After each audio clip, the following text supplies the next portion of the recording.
I'd like to call the Pelham Board of Education meeting of March 23rd, 2022 to order. Would everybody please rise for the Pledge of Allegiance?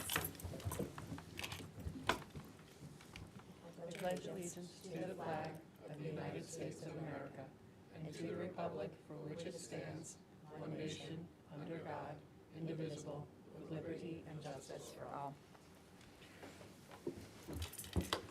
Sue, can we please have a reiteration of the executive session motions? Yes, the board met in a long executive session tonight to discuss the employment history of a particular person or persons, collective negotiations pursuant to Article 14 of Civil Service Law, and the record of a particular student. Very good. Good evening and welcome to tonight's Board of Education meeting. The spring is always a busy time of year in our schools, and this spring is no different than others. One of the main responsibilities of the board during this season is the review and adoption of a school budget, which the community can vote on. There will be two more opportunities in addition to tonight's meeting for further board discussion about the budget and for the community to provide us with input. This will occur at our meetings on April 6th, and then I had to make it a change. Are we April 19th or 20th? Yeah. April 19th, which is a Tuesday evening. At this meeting, the board is expected, the meeting on the 19th, the board is expected to vote on the proposed budget.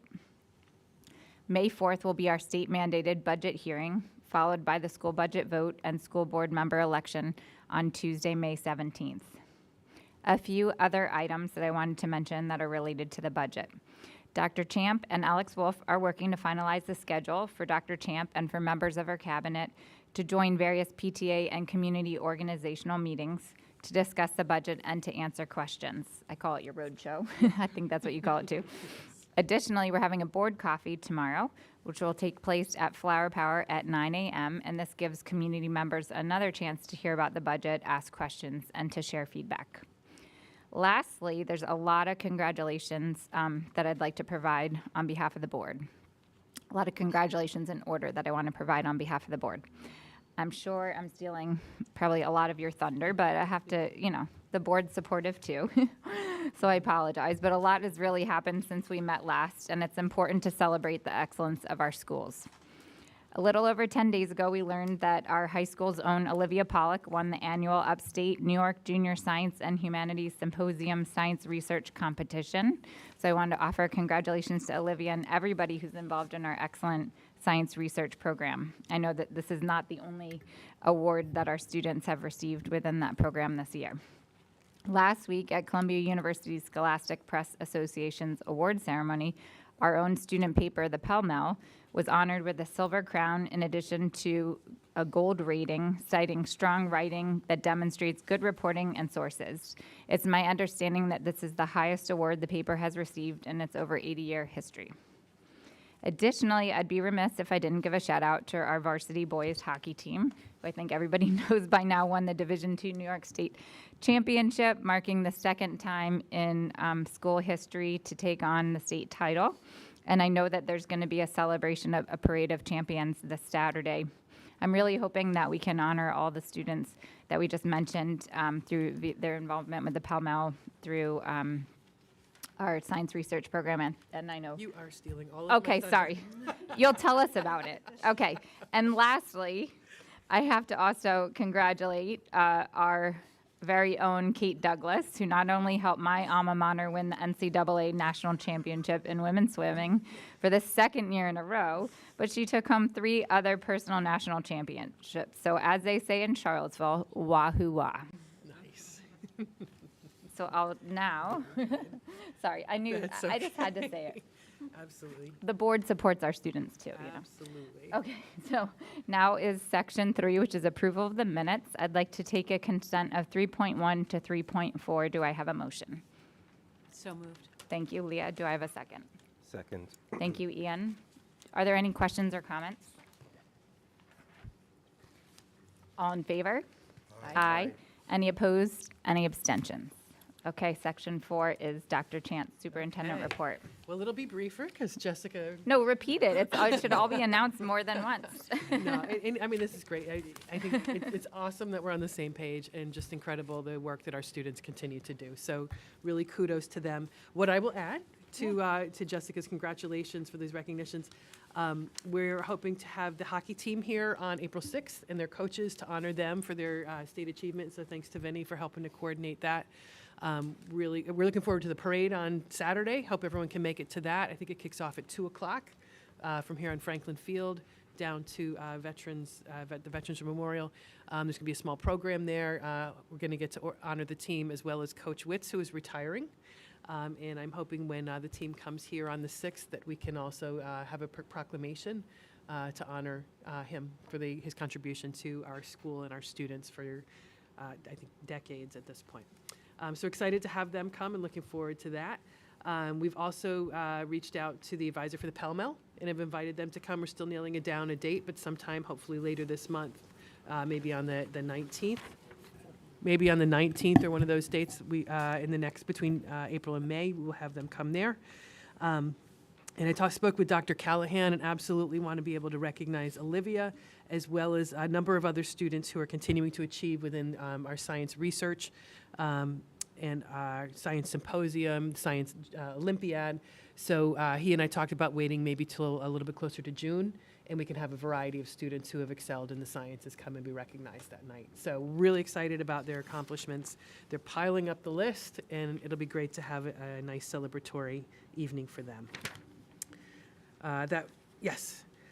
Additional, we didn't mention it, Jessica didn't mention it, but another area that we continue to excel, our students at PMHS on the forensic team. I feel like we come back every Monday morning and hear a great email from the advisors. Last weekend, several students qualified to compete in the Grand National Championships. Seniors Oliver Tam and Aiden Zusin in duo interpretation, freshman Uma Kancharia and Catherine Connolly in duo, and junior Leah Sherbansky in oral interpretation. These students will represent New York State at the Grand National Championships held in Washington, D.C. over the Memorial Day weekend. So it's nice to see them also get to start doing these events in person again, too. So much was virtual, and we excelled in the virtual environment, but to see them get to go in person is really exciting.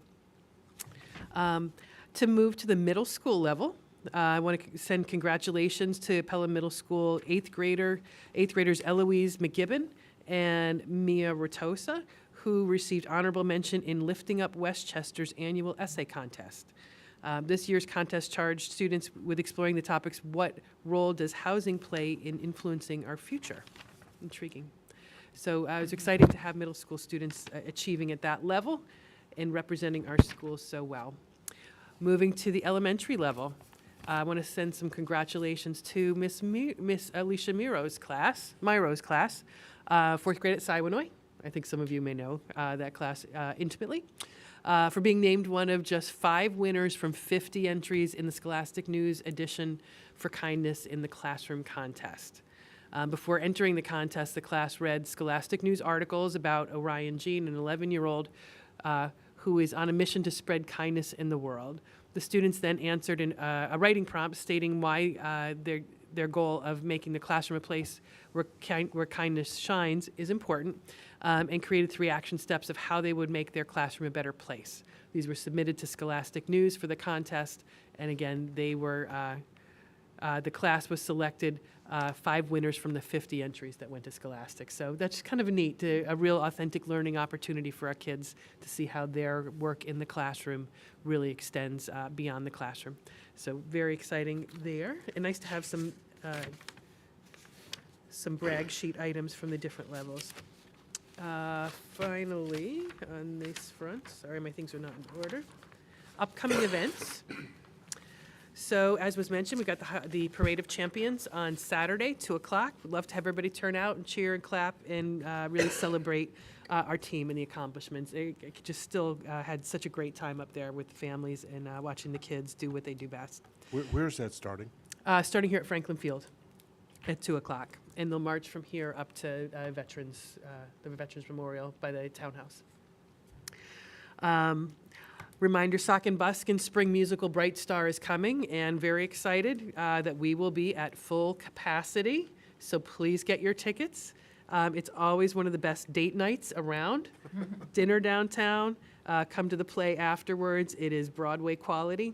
That will be showing April 1st and 2nd at 7:30, April 3rd, matinee performance on Sunday. We're expecting it to be a packed house, as I said, and it's just so exciting to once again have our first fully in-person musical without masks, full capacity since 2019. So really, really exciting and happy to do that. The high school website has the information for ordering tickets.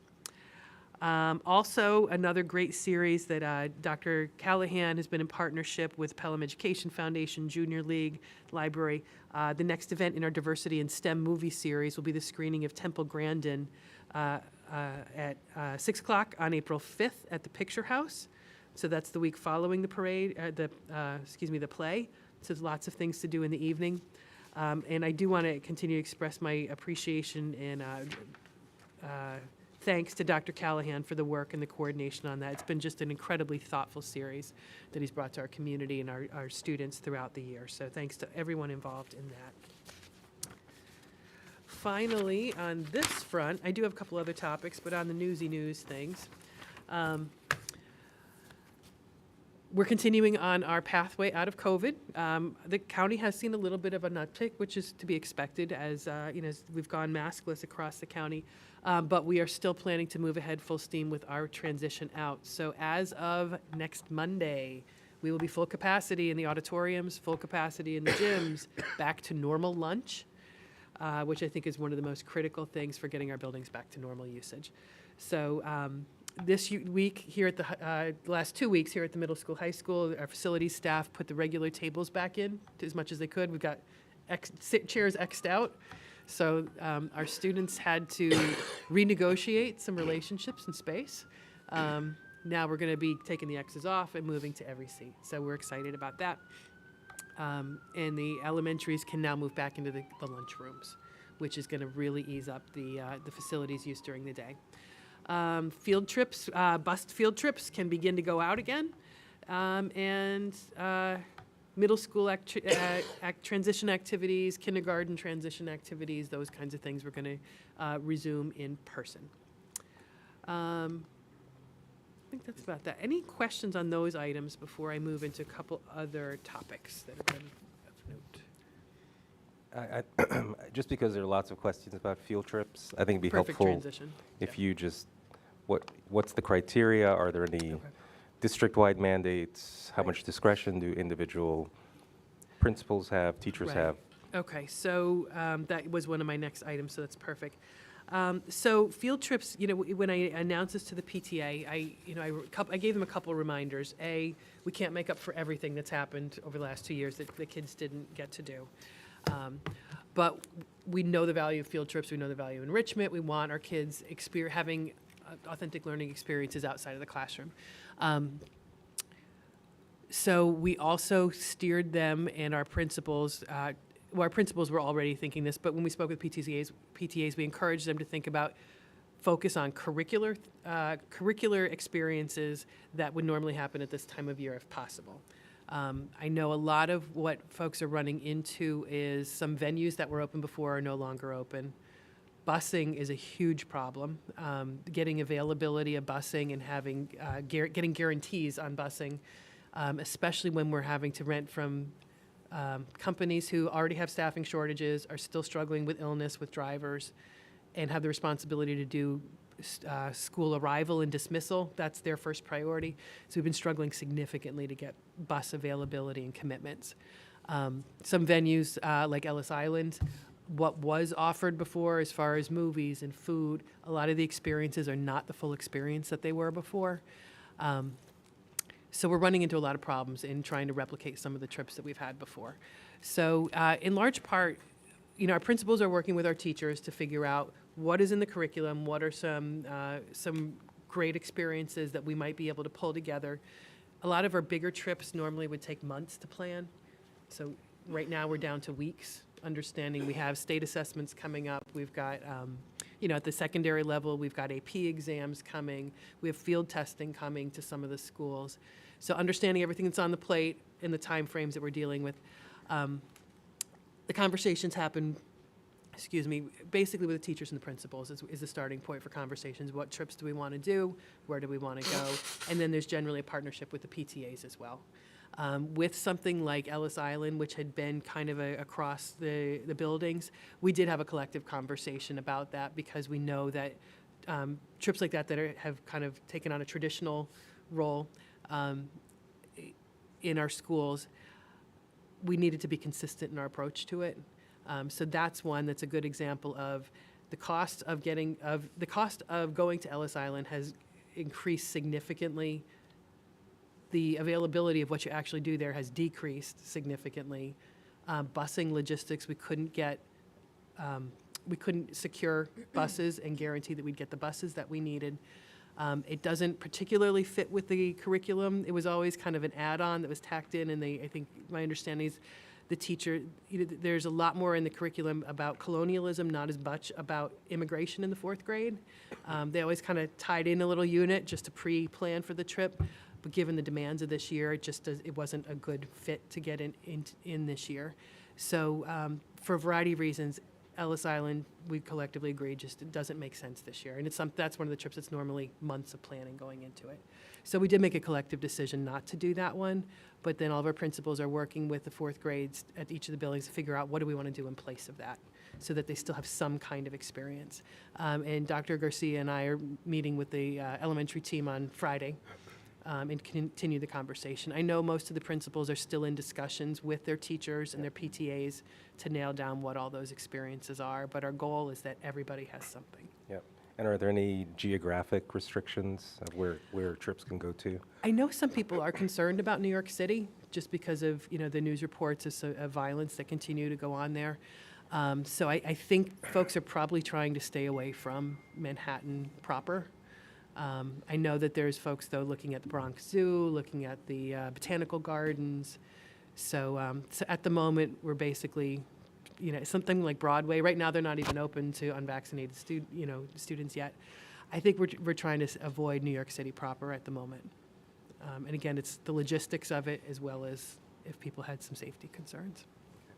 I already filled out one field trip slip. I was very excited for a field trip to the Bronx Zoo in May. So I know they're coming. I just hopefully others will get the experience, but I was excited for that. Yeah. But I'm actually was curious for, maybe there's a question for Jim, but I already had the experience today of my oldest was supposed to be we rushed to a bus and the JV bus for lacrosse didn't come, so the scrimmage was canceled. So, I mean, that definitely gave me pause to think like that could happen. You could have the entire field trip lined up and then literally not have a bus Go ahead. come. So and maybe that was a one-off, but I know another bus came yesterday to the scrimmage like an hour late from Jim's got a Mahopac, great so- example for this. So things you won't hear about unless we tell you. Thursday, we had the science symposium for our students up at Syracuse at Lemoyne College, I believe, this weekend. For that, we secured a coach bus, did the proper quotes, issued the purchase order. A day before the bus was supposed to come, we were told we had to make full payment via credit card prior to the arrival of the bus, if the bus was going to show up. We don't work that way. We work on purchase orders and payments and invoice, which is pretty typical for governments and schools, and they know that. So going up into Friday afternoon, we were working our way through the structure of the organization, and the bus, everything worked out, and then everything. They accepted our purchase order. They sent us an invoice. We paid them a check. But it's that type of mentality. They will cancel, and they don't particular mind in telling you that they're going to cancel. It's just what they're going to do. So, you're working, and this is with a rather large coach bus company. It wasn't a smaller regional one. It was a pretty national one. And it's just these challenges that can come up, just like the bus not showing up in the other place. So again, we worked it out. If we knew what we were going to do, the kids were going to go on the trip, but these are the type of scenarios that can come up and take a lot of time and energy during a day that were normally fairly typical things that can happen within a school system, working with a regular busing and full staffing situation. So that's, I thought, a good example. And the other piece I would say is, with COVID really putting a pause on these kind of experiences for kids for the last 2 years, it's given us kind of a good chance to take a step back and say, okay, what are those things, experiences that we want all of our kids to have? So we're going to be meeting between now and the start of school next year to try to align. If there's curricular experiences that we really think are critical for our students, we want to look to make sure that students across the district have those, so that we're coming to the middle school, they've got, a similar life experience from, especially when it's connected to the curriculum. So a lot of discussions to be done there, because a lot of that has been very building specific in the past, in class, teacher specific, class specific, building specific. So to try to corral that a little bit might take us a little bit, but we're going to start that work because we want to make sure that consistency is there. I think that would be great. I don't want to belabor the point, but before the pandemic, a lot of the field trips that my kids participated in got eliminated because of a variety of things. Because you were trying to align things curricularly, there were some of those Hallmark trips that got changed. So one kid did it and then the next kid didn't. And, that's hard for parents to accept, but we want them to be participating in authentic learning that aligns with the curriculum to the extent possible. But the other thing is that the buses were an issue even before COVID, and then COVID happened. So there's a ton of elementary school kids who have hardly gotten the chance to go on field trips. Like our fifth graders, I think, have been maybe on one, in this. And in my experience, middle school and high school, unless it's related to a club or something, there aren't very many field trips in middle school. It's more of the elementary Hallmark experience. So I think the more planning, if we can ensure some field trips now for students within reason, and then the more planning we can do to ensure that moving forward, we can create awesome experiences for the elementary kids, I think. And we're so close to the city and other great resources that I think it would be amiss if we didn't. So I get it's not easy right now. No. Is there anything, because, we had the issue with substitutes earlier in the year, and then we increased or came up with a way to incentivize that. I don't know if there's anything we can do to make our district more attractive than other districts and securing the bus, or? That's all. I don't know, I mean, we're getting quotes, and we're paying market price for sure. It's I don't think it's an issue of the price. Certainly the after-school buses. I checked on that a week or two ago when we had. I had actually specifically asked the athletic director and his secretary about the arrival of buses and the timeliness, and had not heard anything. So I'll check on that tomorrow. But again, we're in a unique place where we're not a busing school district, so there's really not an infrastructure behind Pelham, whereas other school districts that have that regular busing, they've got that day in, day out infrastructure. When they're done with their bus runs, they just detail that same equipment to do those other runs after the fact. So that's really the priority of those bus companies. And I think once if they find themselves short in other places, they start triaging, and we can be the victim of that. But I will say, I think we are a beneficiary of it in many ways because the bus yards are close by. So there's a couple of different, we deal with one bus company, but it is close to that depot, and I think that does help us rather than if we were in a district further away. Are we setting the expectation that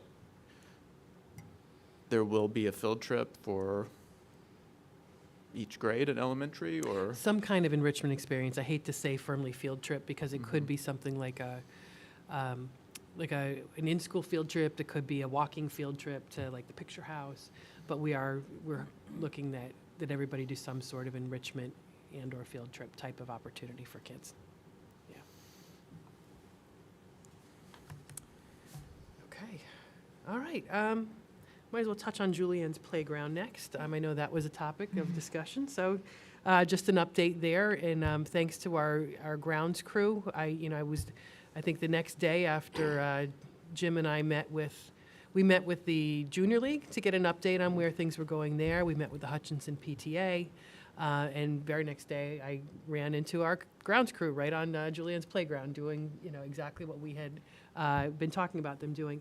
So just to be clear, I know that there was a lot of debate and confusion. I think this comes up every couple of years because, people move in, move out of the school district, and institutional memory gets lost. To be clear, the property is the district's property.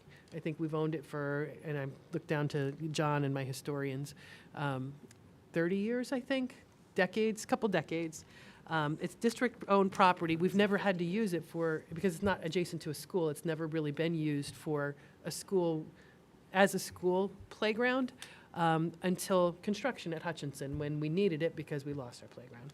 So it has been our property. We maintain it. We own it and maintain it, and that is the case for the foreseeable future. There are no plans to change that. We have always, though, had a very close partnership with the village and the town, in that the village PD, prior to using it, they secured it. So they secured it at night, in many cases opened it in the morning prior to when we were using it for Hutchinson recess. The town rec program oversees the tennis courts. They do the scheduling for that because we don't even use those for our athletic program. So we've always had these longstanding arrangements and agreements with those institutions. Once we started using it for recess, obviously then we're much more active with it. We open it up in the morning, the kids use it for play, and then we leave it open for the rest of the day, and PD secures it. Prior to the pandemic, we had been multiple meetings with Junior League. They'd drawn up plans for a renovation of the property because they had done a renovation of the property 20 years ago. To bring it into the park that it is today, and that was a signature project then. They wanted to now, 20 years later, do another signature project, update it and upgrade it. We had a lovely meeting right before the And pandemic. a community roundtable. Community I got to speak roundtable and at the everything. Arts Center. It was actually really awesome. It was a productive meeting. And I think it was like a week later that COVID hit. So certainly their priorities shifted for the last 2 years, rightly so. Funding and efforts being focused on COVID relief, and most recently on helping the families who went through the fire. So it was a great chance for us to reconnect and see where they were at with the projects. And they're kind of back at Square one. Square, thank you, Square. I was like, stage one, back at square one, because of the last 2 years. So we had a great conversation. They are hoping to do something short-term and immediate, small scale, to help improve the park, and then are reinitiating their efforts towards a long-term goal, more on a 5-year horizon, though. Originally, the talk would have been that we could have potentially started some work this fall if things had stayed on track, but because they haven't, so that's pushed out farther now. So it's great to understand that time horizon that we're looking at as we look to continue to invest in the property. A couple items that have been bantered about that we will just provide updates, and I know folks may not be seeing these updates yet, but they're being ordered. They have been ordered, and we're waiting delivery on many items. So a new slide has been ordered. Took us a little while to find it, but that is on order and is making its way to us. Originally, we were told it was about a 6-month lead time, but John Condon, doing what John Condon does best, pushes the envelope with negotiations with contractors and providers, and we're expecting that to be in and installed within approximately 10 weeks now. The zip line that was there, component was in disrepair, so that was removed. We've also found the replacement parts for the zip line. Those are ordered, and we don't know a timeline on that, but as soon as same timeline, thank you. That will be replaced as well. The tire swing that was taken down a while back had rotted timbers on it. It needed to be removed for safety reasons. Instead of replacing that in kind, we're going to be replacing that with a new standalone piece. Working with our playground contractors to identify that piece. The hand train is also going to be looked at by the playground contractors to see what's the best way to approach the hand train. The profanity that was in the tunnel has been removed. Mulch has been redistributed, so it's much more suited to the place, to the spaces, and not all clumped up around the benches. The purple stepping apparatus has been fixed. And yeah, that brings us through the main elements that are there. Jim, did I miss anything? No. Okay. So the work is ongoing. As I've said, we're still waiting. It's going to be a couple weeks for a few of these items to get in there, but we are attentive to it and following up. Just a question. Is there some recertification process for repaired playground equipment? So We do engage the services of a company through a cooperative bidding company. It's called Playground Medic, and they will do annual reviews and safety checks of all of our playgrounds. So we do that. And when we have repairs, or if we see something in disrepair, we bring them in for that purpose. We want to make sure we're certify doing it. correctly. Yeah, I'll have to look and see if they actually give us a certification, but they send us documentation that they've done a safety check on that equipment. Did they pick up these issues this year, or were not? They come in the spring, but for instance, Dr. Champ mentioned the purple steps.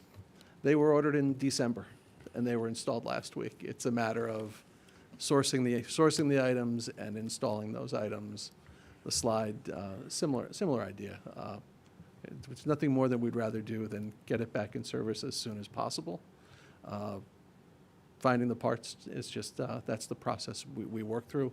And if it's taking too long through one sourcing avenue, Mr. Condon is happy to bend an ear and work his magic. And the slide didn't get broken from the Hutchinson students. That was somebody, Yeah, it was really like vandalism. yeah, yeah. The rock that was bashed through the slide was actually found right underneath. Yeah. Yeah, actually, and I can just state, so the tape was there to make sure no one cut themselves on any sharp edge. Before that slide is removed or replaced, it will be removed. We just have to have a safety item in place so that we can effectively and safely close it off. So it may look bare for a short period of time, but then there is a new piece coming in. And again, that's, we got to go in there. There's taking out concrete because there's a center pole in there that secures that slide in place. So this is 20 years on after, after the playground is installed, and clearly it's deteriorating fairly quickly. Yeah, well, it's a 20-year-old playground. It was a high-quality set when it went in, but 20 years, and I would say the last 2 years, it's had really probably heavier use than it had in the first 18 years because of the school using it. So do we have a plan? I mean, I know the Junior League is trying to put together a plan, but I'm not sure that their plan is going to fit in the timeline that we have. I mean, we don't want to keep putting money into something that is ultimately going to be replaced. Great question, and I think that's part of why our conversation with Junior League was so helpful, to understand their revised timeline, because you look at an implement like the tire swing, not understanding their revised timeline, that would not be replaced. If you're going to replace something, if you're going to be installing a new playground set, say this fall, knowing they've got that time ahead of them, that's why Dr. Champ said, okay, let's go look for a standalone piece of equipment to replace that. So remind me what their time frame is? About up to 5 years. Yeah. I don't think we're going to wait that long. So, I mean, we've got to look at that piece. Well, and before we'll the put a standalone pandemic, in there. they had, we were at like a long conference table with really beautiful plans. And their plan was to use, if the pandemic hadn't happened, these 2 years while the kids were using it, because we couldn't take it offline until the new playground went in. But the idea was to fundraise for these 2 years, with the idea that they would install the new playground this summer, so that, Well, it's a great plan. but it didn't happen. So that's why I think 5 years is, there's all new leadership. The same people who were running the project then, who we had all these conversations with, They've all moved they're on. not involved anymore. So it's just, They're really restarting. there's the entire different project. voices in the mix, so I can't Well, I speak wonder to the if we need 5-year to make our timeline. own plans, I guess is the question. Yeah. And it also reminds me of conversations I had in the early days when they wanted to fundraise for a playground at Colonial, like what, and it was a different person in your seat, so you're, let's just say I enjoy working with you. But, what is our timeline for looking at playgrounds? And I know we're looking at them each year to make sure that they're safe for our students, but, there probably is a life of playgrounds in general. There is a so- life cycle. I think part of it is driven by the use, and then our feedback from our maintenance vendor, and it could be different in every location. Could we get the maintenance vendor to go in there and look at each piece of equipment and give us an expected life expected life expectancy? Sure. Expected, replacement time frame. Let's put it that way, because Life expectancy. Well, yeah, I was trying not to use those words, but When does it because need I don't life think we're going to be. support? I don't. It's too uncertain on the Sure. other side for fundraising. Sure. If it's a liability, and it doesn't, help our relationship with that community if we don't. If we have a bunch of broken down playground equipment. The Right, whole well, again- community uses it. When Hutchinson isn't normally using it, the whole community uses it. It's in the my mornings or the playground of afternoons. preference. Yeah, It is. we used it when my kids were little. And you're going to have Yeah. grandkids in this. Well, town, so. that's why it's my playground of Right, preference. so you have vested interest in I making sure do. it's safe. I want to make sure. But it's the good. other thing is when we look at this capital improvements be safe. plan, Yes, in the that's what I was context gonna of our refer to. the proposition, like I remember when we did the bond project and we looked at the capital improvements plan, playgrounds were on that as a possible, like that's Right. something you don't want to bond for, but that's something that might come out of a reserve like that. I so. just think, could now be that it's been brought to our attention, we have to, treat it seriously, I think. I mean, I was there Yes, recently, and I didn't realize all this And I stuff think part of and then part of that balance and further discussion, again, I don't know if it's for here, is what, if Junior League, and I believe they are going to, when they come forward with the new project, and if we've already installed new equipment, again, we want to make sure there's a proper balance between the district's expenditures and. Well, that's and why not I throwing away suggest that getting a equipment. breakdown for each piece, because Yeah. if there's a piece that is good for another 10 years, well, that's a perfect fundraising opportunity. Terrific. If it has to be replaced in 2 years, we should just do it. Yes. Yeah, and I think we can bring this back to the Facilities Committee as well. Yeah. I think that'd be a great place to continue the conversation and help make those, balance those challenges. Yeah, and I think that I believe the Finance Committee, or, excuse me, Facilities Committee recently looked at the capital improvement plan as The well. draft. Yeah.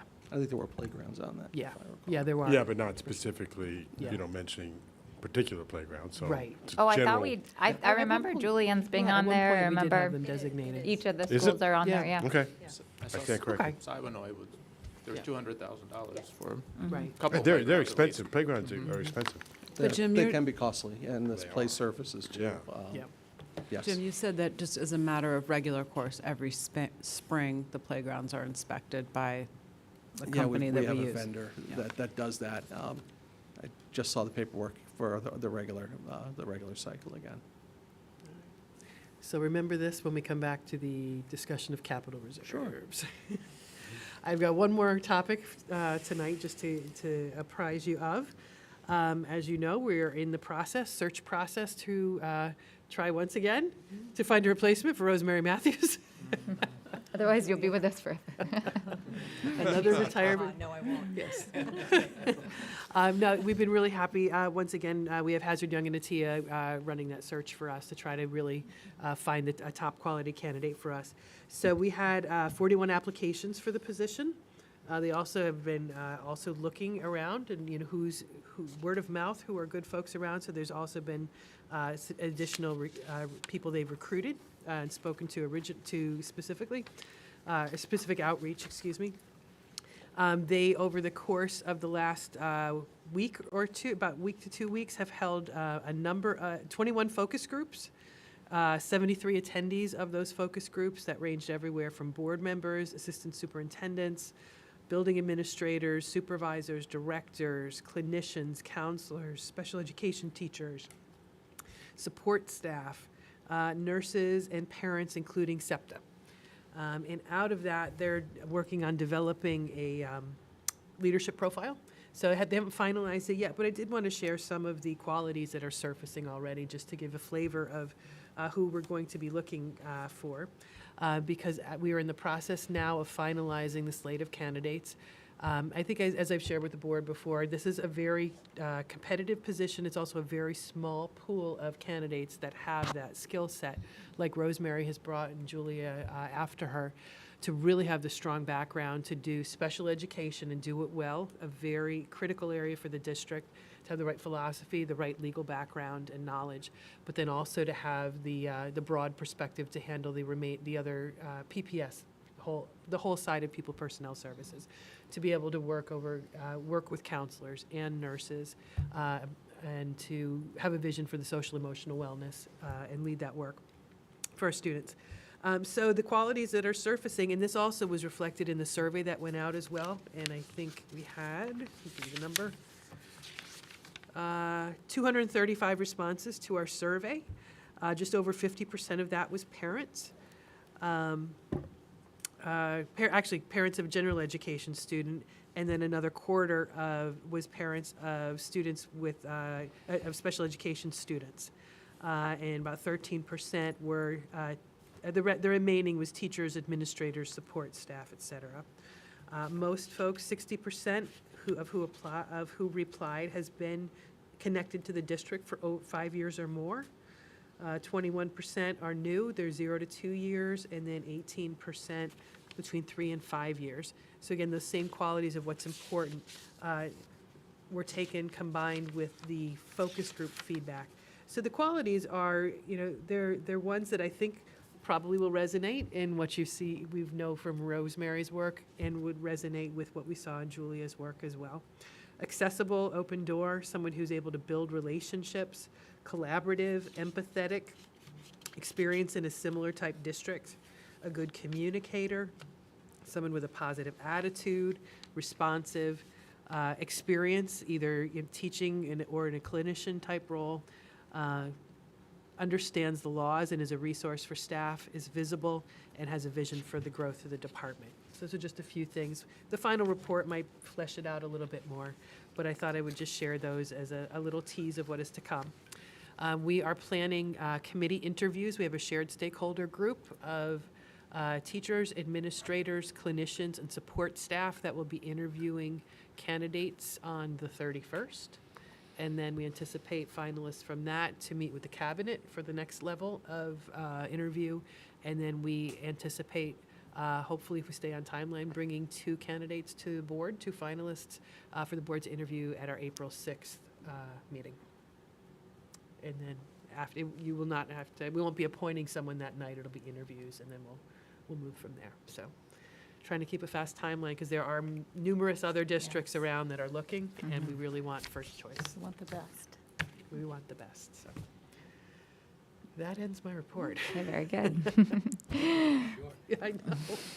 I'll have a long one for you next time. We haven't met in a few weeks in public, so Lot going there's a on. lot to talk about.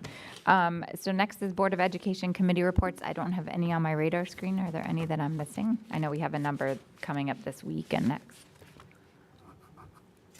Okay. So next is 4.3, which is the Assistant Superintendent's update on authentic learning. Sure. Dr. Garcia. Yes, welcome. I won't take that long, but there's some important items. We wanted to circle back with the board.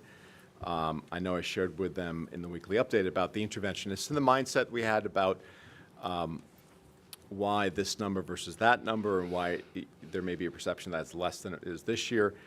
Hopefully I clarified that, but I'll talk about it in public. And we want to just do some historical data in terms of how many interventionists we had 5 years ago. So I did go back, and back in 2017-18 school year, we had 5.5 interventionists. Right before the pandemic was the last school year, we want to say normal school year, up until March of 2020. Pre-pandemic, we were staffing 6.5 interventionists at the elementary school. So this past school year, as you know, we added some federally funded one-year quote-unquote interventionist positions at each elementary school. And as we mentioned, I think during the budget discussion initially, these were novice teachers, right? This is a one-year program. It was the same salary, that's the base level for our Step 1A teachers, and that's who we attracted to this position. The goal was for them to serve in various capacities, which they did. They assisted our classroom teachers at times and children. They did some push-in support, some pull-out support services as well, and also classroom teacher subbing, because we did have a lot of teachers who are out for COVID and various reasons. And it was really fulfilling the purpose, their purpose for providing like a flexibility to our school and our teachers in this unprecedented time. These teachers really don't have the skill level of our tenured 6.5 interventionists. They're all veteran teachers, right? So our traditional interventionists, AIS teachers, are those who have been successful classroom teachers in Pelham. They understand the program. They're at a different level than the one-year interventionists. And maybe it was a misnomer even when we called them interventionists. But they served good purposes for us over the past 6 months. And they were important to us, and I think this past school year. So when we were proposing this school year budget coming up in 2022-23, really reflecting on historical trends. We've seen that over the past number of years, Hutchinson and Prospect Hill remain in greater need for academic support than Colonial and Saunoy. So the budget proposal is actually adding 2 positions, and I know it says 1.5, but the reason why it's 2 positions is because at Prospect Hill, we currently have that 0.5 half-time stat developer, and the other part of her is interventionist. So we're trying to make that position, the Kate Alex position, she currently serves as the stat developer in ELA, to make her a full-time stat developer. That means we also want to add a part-time piece to that other part-time piece and make a full-time stat developer there, stat developer, interventionist there. So on paper, we'd be hiring 2 probationary teachers, full-time teachers. And traditionally, just so you're aware, when we post for these positions, it attracts many classroom teachers as interest. So you may see some classroom teachers who have interest next year to go out of the classroom at a Prospect or Saunoy or any other building and may want to move into this new role as interventionist.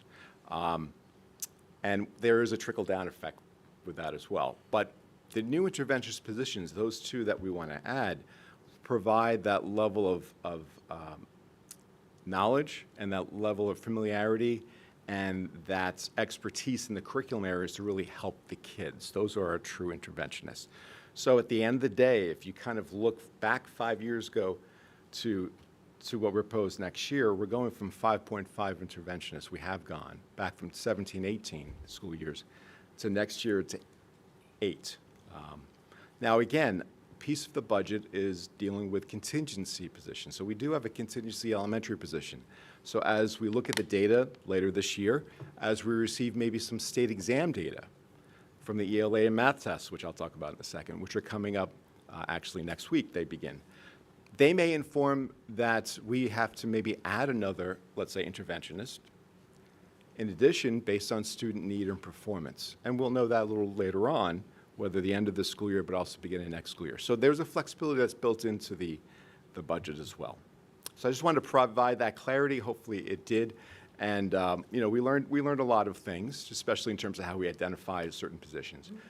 But they were useful, right? Those 4 interventionists, and some of them may have a future with us anyway. So just want to provide that piece to it. Some other update. I know there's been discussion about data dashboards, and I just wanted to give everyone just a sense of where we're at. And I mentioned it, I think, a few weeks ago. That we did have discussion and began a relationship with the Mohawk Regional Information Center. Down here, we have our own Lower Hudson Regional Information Center as well. But the MORIC, as they like to be called, have done some work in building data dashboards for specifically one district up there. Part of the first, I think, reconnaissance that they do is looking at our data platforms like Ames Web or Forefront Screener, and really try to figure out whether that data speaks to the ability that they have to create a system for us. They've been doing it, right? I think they have to speak to one more of our vendors. That's the initial foray. What I found interesting, I know that we mentioned before, Tableau is another company that does this work. Interestingly enough, I was told that they used to use the Tableau platform in building their data dashboards, and now they moved on to a different one that they felt is I think, better for them to use. It's actually called Microsoft. It's a Microsoft product called Power BI. It's just another one of these companies. So they have to speak to one more of our vendors, and they're going to start then building a component for us that we can actually see. And that's going to be more of a public face. I think that the easiest data that's going to be able to interface would be the state exam data. Because currently, if you go to the state website and the portal, you really can't compare school versus school. It's hard to do that. We're hoping to be able to build an interface where people, our district, will be able to see that comparison, not by child, really, but by, global pictures, and even within the district. So we're looking forward to that. Another part is the work that Julie Chung started, looking at branching minds, which is another product. We're hoping to populate that interface more internally, especially with the MTSS work in identifying student needs in the different data sets. So we're trying to build it in two ends. One may take longer, but one we want to be able to use internally, hopefully sooner than later. We need to find out a little bit more information about branching minds. I know that John Sabalos is really a key point person for us on this. And he did say that they finally, I think, worked on an understanding of the data privacy piece, which is the big issue for us, and the data privacy piece of branching minds. So I'm hoping that at an upcoming Authentic Learning Committee in May, I'll pick a date out, we'll have an update for the committee, and then we can share with the board as well what we're learning and how it's moving forward. So I just wanted to give a little update about that. Another piece, just to kind of end us off, is that next week, it's funny. So I always like to kind of go on these anecdotal bird walks, but last time we really had full-fledged state exams, I was in my 40s, so that's my comic relief for the day. So that was 2 years ago, and next week we kind of begin our foray again into these ELA exams, March 29th and 30th in grades 3 through 8. And I know parents are being communicated by their principals about it. Then mathematics will come at the end of April 26th and 27th. So there's still untimed exams, now 2-day exams. There will be apparently field tests embedded into these questions, which that's how the state kind of rolls now. What's unfortunate, we haven't been asked at this point in ELA or math, but I know someone close to me who just got a letter, who's a principal, that she has to field test an ELA exam, which is unfortunate because, you thought if they embedded into the tests, you wouldn't have to do this, but then again, they have to do it. So we've been asked to do a few field tests, and, it's something that we kind of see as sort of a mandate. We haven't seen state tests in 2 years. I'm sorry? What does it mean to do A field test is that you give a shorter version, or let's say a 45-minute test questions, or just they're trying to see whether they're going to be valid or not, they're fair or not, there's something they can use in future exams. So they use this, I hate to use the term, but it's guinea pigs, right? So the children are guinea pigs in that sense. And the state likes to embed those questions. Like, remember the old SATs when you knew which ones are like, yeah, don't worry about this question, it's too hard, right? That's how they do it also with their ELAs and math exams. But on top of that, we know at least one of our schools is going to be giving a field test in science. The standards are changing, and this one thing which I just wanted to quickly say. The state has been, because of COVID, kind of holding back on a lot of these next generation standard changes and the implementation of new exams, which will come in a couple of years. But it's a wave that's coming, and as we kind of climb out of this COVID period, there'll be different expectations set on the kids and the teachers and so forth, and we have to make sure that we're shifting so we can make sure everyone's accountable. And it is a difference from the past 2 years. So again, we're back with the state exams, and wish kids all the best, want them to get a good night's sleep, some nice warm breakfast, and go ahead with it. So wish everyone the best of luck with those. And are we getting any feedback on opt-outs, or what's the I haven't sense? gotten much yet. I know that we do send a response. Like if a parent says, I'm opting out my child, which is fine. We just send a letter saying confirming it. And we understand that. And that's everyone's right to do that. And that's still in place. So I haven't gotten that. But we're encouraging everyone. No, we're encouraging everyone to take the test. Yeah, no, there isn't. Last year was a different story. Last year, I take responsibility for a lot of that as well. The state didn't even want to administer these exams. They were using the same tests from before. It was kind of a mess, to be honest with you. And it was more of an opt-in in that sense. And, we didn't have that many, just about 40, maybe 50% of the kids actually take those exams, and they really didn't give us any data about anything. This year is different. This year, we're not sending we're not making it any different than it used to be. You're coming in the morning, here are the exams, take them. If you miss it, here's a makeup day. You always have the right to refuse, but there's no position on that.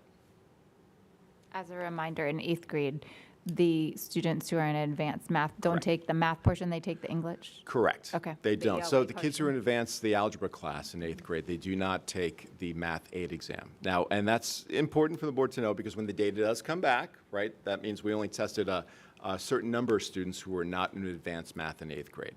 That was a decision that was made when there was a change, I'd say about 6, 7 years, and I know it predates Dr. Champ's time here, because we didn't want to double test children. I know other districts do it. My home district does it. I'm not going to get into that too much, but everyone in 8th grade now in that district is taking algebra, and they are told they have to take the 8th grade exam. And the reason why they have to, I learned, is that because they don't offer any other math regents exam in high school. We do. Right, so there's a whole accountability piece. Accountability. And geometry, yeah.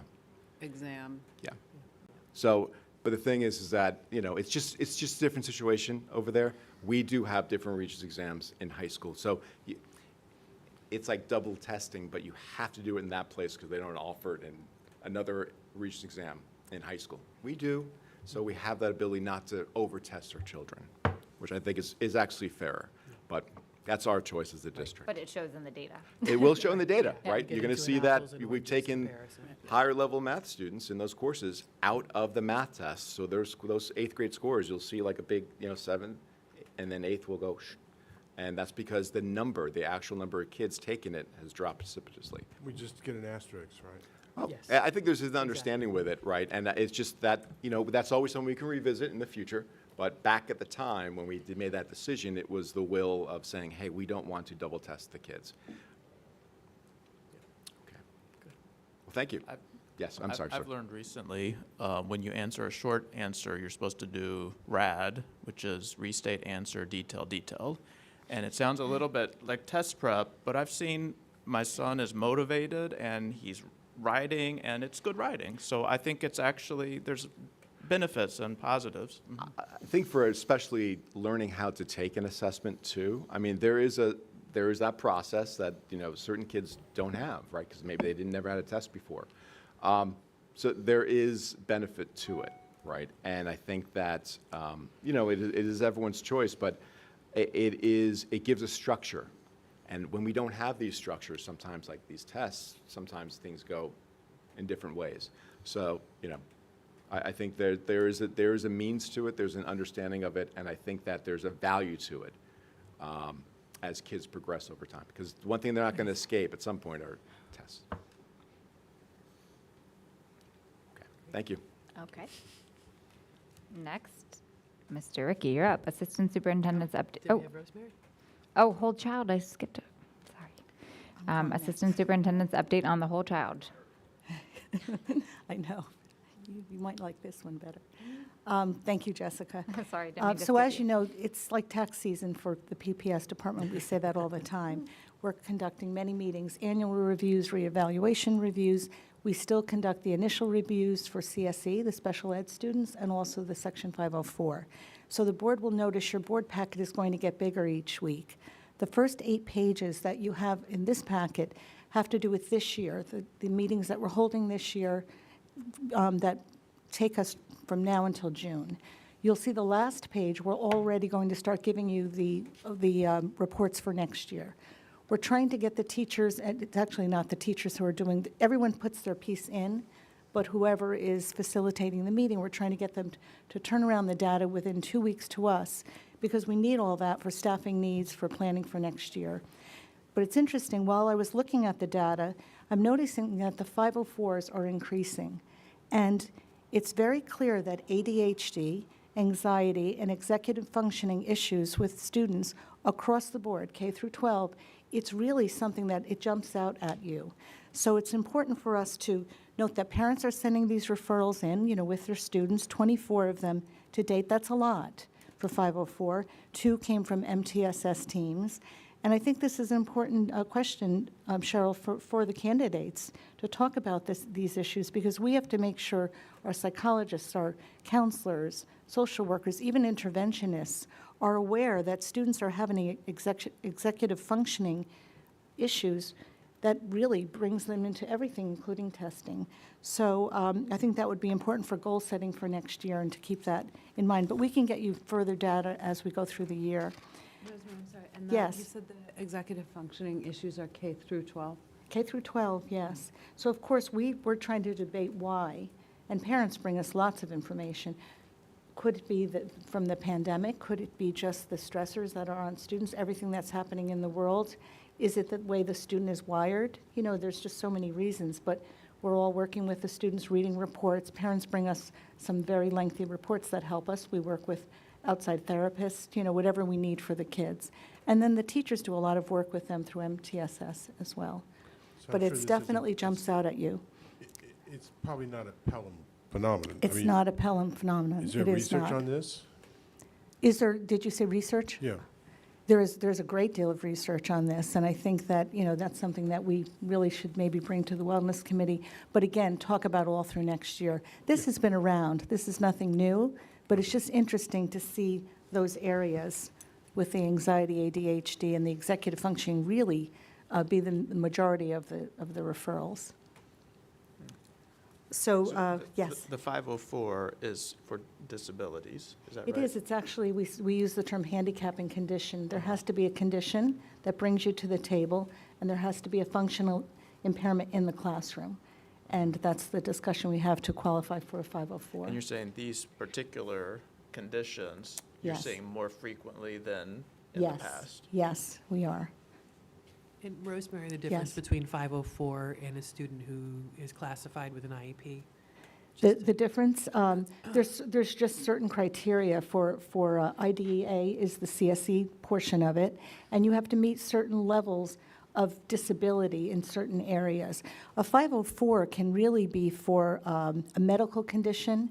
It could be for everything else that's not covered under IDEA. Like a physical impairment or Physical something that impairment. impacts you in the classroom. It could be asthma. It really could be anything, diabetes. And that's more for program accommodations and modifications and less for services. But we've also offered counseling through 504s in Pelham. But I can get you any additional data if you'd like to see it in writing. Next, Dr. Ribeiro hosted a virtual meeting for parents on March 10th. This is our best meeting, well, used to be our best meeting when I was here, for Lauren. She is so masterful in working with the transition for the CPSC kids, the preschool kids, into school age. Parents get nervous at that transition time, and they want to know what we have to offer here. So Lauren hosted the meeting. It was virtual, and she learned that she helped the parents learn the differences between CPSC and CSC, because really the regulations are very different. Also, just to find out what special ed programs and related services Pelham offers. And also, they were able to actually meet the staff that work with the kindergarten students. So that's always great. They see the speech therapists, they'll see the OT, the classroom teachers, and also just get answers to questions. Lauren's always available for parents, and it's important for the board to remember 40% of her position is a CPSC chair. I think people forget that. There's a lot of time spent with parents, doing all of those meetings, placing the kids in programs, and then just working directly with parents. And she's really marvelous at it. We're very lucky to have her. Next, we worked with Pelham. There was a Pelham SEPTA Association meeting held, and thanks, Ian Rowe was there, I know, and Dr. Champ, thank you. They appreciated you being there. We're also able to thank Julia Chung for her time. The speaker was Kristen Goldman-Soar from GNR Consulting, and she talked about integrated co-teaching, and she really had some wonderful information to share, very timely for us because we're opening classes, additional classes in Hutchinson School. It was great. It spurred on a lot of conversation. People have called to ask more questions, so it was a good, timely presentation. Next, talking about transition into school, we also always have to worry about transition out of Pelham. We have to make sure kids have careers beyond what they do with us. So the Pelham Civic Association and our high school counseling office, they're hosting some career seminars. And the next one will be this Friday, March 25th. Kids have an opportunity to sign up. It's about finance careers, and it's all about transition planning. Transition planning, we have 30 kids signed up so far, so we're excited about that. And lastly, I have to end with a shout out to one of my 504, I'm talking crazy now, 504 section, forget it, FOL, Foundations of Learning. One of my students watches your meetings. Now, I know you know who you are. I'm not going to use your name, but I want you to know that I'm going to come see you, and then we'll talk about how the meeting went. He always tells me his favorite parts. He honestly watches this meeting. So, hi to you, and you know who you are, and I'll come see you. So, thank you.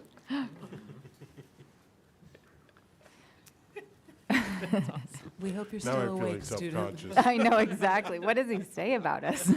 He actually will bring up an item, like he'll tell me, I can't believe it. That's so Going there. great. I hope He he's also not plays. watching it in real time and is going to sleep. Well, he's one of our older students, so I Okay. think he still is probably up. Yeah. He's also plays unified basketball and would like us all to talk about that, but I'll bring you the schedule next time. Oh, I can't wait for unified Thank you. We look basketball. forward to that, Rosemary. Thank you. Thank you. So now it's Mr. Ricky's turn. You get 2 items on the agenda, so turn it over to Wait a you. minute. And I think I know Fi- that 4, student 5, as and well. 4, 6. Do you know? He Very tall. is a fine young man, and he catches me in the hallway as well, and we talk about the love meeting. it. So, no, it's a fun part of the job. It really is. So it's nice.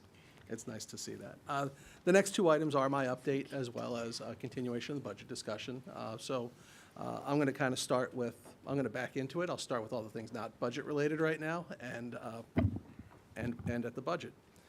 Has anybody driven by Hutchinson School, the old Hutchinson School? Not there. Wow. Wow.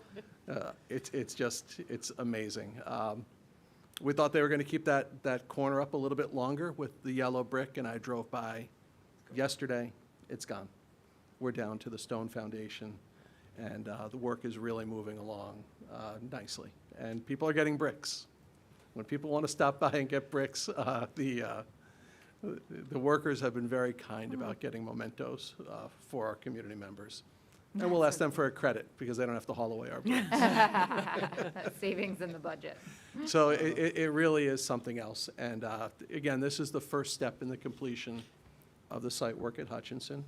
Once the building is down, in that southwest corner where the entrance was to the original library, there's going to be a cistern in the ground under there, and that's how we're going to irrigate the field that is eventually there, which is terrific. The stairs off of Lincoln, which used to lead to the front of the building, will still be there. They took a little bit of a pounding from some of the items falling off the building, but that will be restored, and that will lead us to the back of the site. And as you look at that site, really, that back area will be another playground for older children. And then there'll be a blacktopped area and then a field in between that playground and the building. So we're really excited about the next steps and really a great new play area for our children and for the entire community. And we expect that all to be done, obviously, before the beginning of the next school year.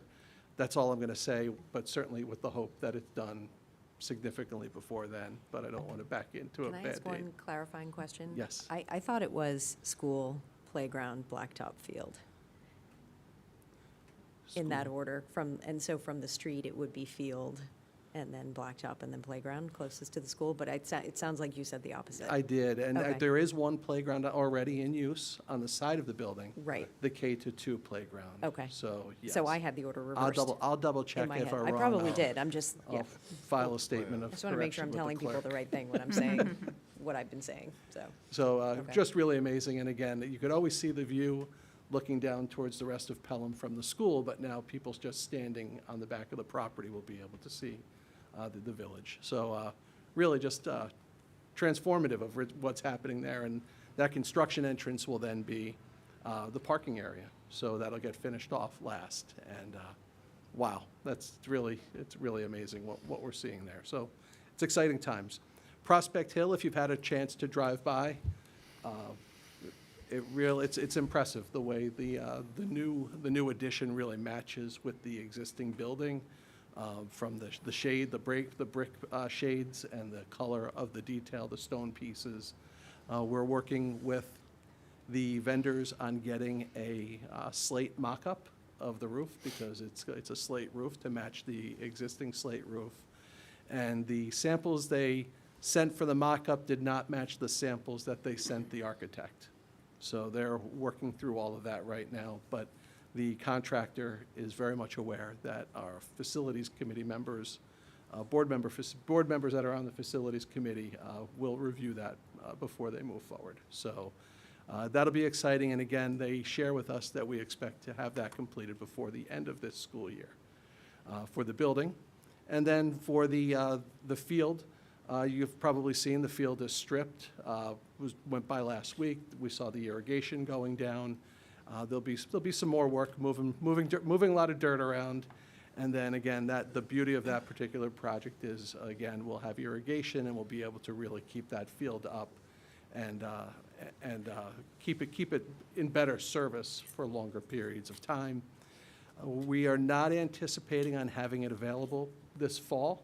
It would be nice if we can, but we really have to see how the sod knits to see if it's ready and available for that use. We've kind of shared this as the original timeline all along, and we've worked with Town Recreation and made sure they're aware of the timelines, and really since the beginning. So it's gone well. So fall, you say, use? Maybe not. Probably I not. don't think Probably so. not the fall. If it knits, we think we'll be okay. Okay, I misheard you. Going to recreation, though, we have quarterly meetings with our partners in the recreation department, so today was actually one of those meetings, which is terrific. It's representatives from the recreation department, the athletic director, myself, the director of facilities, and it's really kind of like a Christmas tale, right? What happened in the past, what's happening now, what's going to happen in the future. And we had a very good discussion really about how our winter went, what our spring season looks like, and what summer's going to look like, and our planning for their expected use of our facilities, what would work for them, where we think we're going to have our use of our facilities, and keeping those lines of communication open, and also sharing with them things that we hear, and they share with us things that they hear, so that we can really work in a coordinated effort for the community. So we had a nice meeting there, and we're going to meet a little bit sooner than quarterly for our next meeting, just because it butts right up against the summer. So we'll probably meet in the end of May, early June time period. On the agenda this evening, we do have a request for an extension of a contract with Triton Construction Management. If you recall, once COVID hit, some of our interior work at the high school was postponed. So we're really on an extended duration at this point in time, which is really driving the extension. Prior to bringing it to the board, certainly I spent time with Kevin Sawyer, the Vice President of Triton, to make sure he understood and he needed to demonstrate that we received what we had contractually signed for in our original agreement. And with that, that's why we bring forward this additional request for the extension to take us to the end of the project and the closeout of the project, which can really be the most important part. So that's on the agenda this evening, too. If you follow the village governments, you may have seen that they've approved, and the town, too, I believe, you see they've approved additional limits on veterans exemptions. That's something where we've worked with our council who handles our property taxes, and we will bring that forward to the board at the next board meeting, and there needs to be a public hearing. So we'll have that posted. We were planning on doing that this evening, but with the timing of where we were and at their recommendation, they suggested we wait into the next meeting at April 6th. So, and I'll have a written document from that legal counsel that I'll certainly be able to share with the board, describing what we're doing here and what the recommendation is. On this evening's agenda, there's an item for the district to approve the agreement for an installation purchase agreement. This is really the purchase agreement for our technology for next year. We do this every year through BOCES, and it's a way for us to pay for our equipment over a 4-year time period. It kind of smooths out our spending over that time period, and we are not going to execute this contract unless and until the budget is approved by the community, because that the funding is pending approval of the budget. But we want to be first in line when the budget is in place, because technology and supply lines, there's still competition, so we don't want to be last online. We want to be first online. This falls in line with what the board was asked to do, I believe, at least last year, because I made sure and we looked at our prior action. I had a nice section to talk about Julianne's Playground. Thank you, Dr. Champ. If we could talk about it again, or I'll share with you as things are updated and fixed. We'll provide that for you. There we covered it. We met with representatives recently with the Office of State Comptroller. They did an information and technology audit, which started in November of 2020. Yes. 19, the fall of 19. I Was it think. fall of 19 or fall of 20? Probably know better. Their draft report is completed. We're sharing that with our audit committee. They expect to make it public in the, anytime after the March 31st timeframe. They won't share with you when they're going to make it public. But with that, we already are working on our draft corrective action plan. Just about everything has been addressed already for quite some time. This evening, there's a request for a tax certiorari settlement, and it's a property related to the Pelham Country Club. This is an item, I know we shared that with the board, since it's a legal settlement, certainly. You've seen legal counsel's recommendation. This is an item for which we will expend the payments for it through the tax certiorari reserve. And some of our budget meeting follow-ups. So I know one of the things on this evening's budget is an item for the board to place a ballot item on the agenda, well, an item on the agenda for the May vote, in addition to a ballot item for the creation of a capital reserve fund balance, or capital reserve for another fund balance for our capital reserve. And this would be for the use for infrastructure type items. I think as the detail shows, it's really those types of nuts and bolts items that not building new buildings, but really just replacing infrastructure items that we know we would normally have to bond for, and these are items where you would purchase you could pay for them directly out of this fund. So I've got some additional information. I could share it now, and this is part of our fund balance. If this were to be done, the recommendation is for the creation of a up to $10 million capital reserve for a duration of 10 years. This comes to the board after it's been mentioned in two committees, through the Finance Committee and through the Facilities Committee. And really, the way it would be funded is from our end-of-year operations or through our fund balance. And fund balance is generated when operating revenues exceed your expenditures. So if you think about it like a business, you would call that your profit when your revenues exceed your expenditures. And the district has an accumulated fund balance, and it accumulates from the beginning of when the books were kept in Pelham. So it's not just a one-year fund balance, it's an accumulation over many years. There are a couple of ways you can reduce your fund balance. You can run a fund balance by running an operating deficit for your operating budget. If you want to sustain ongoing revenues, eventually you will run out of those ongoing revenues if you match them with ongoing expenditures. So that's just a moment of caution there. Ideally, if you're looking to reduce your fund balance, what the district has done in the past and what I would point towards too is you would expend fund balance on planned non-recurring one-time expenditures. Examples being something like capital items. In the past, the district has used them for safety and security projects in fiscal years 13-14.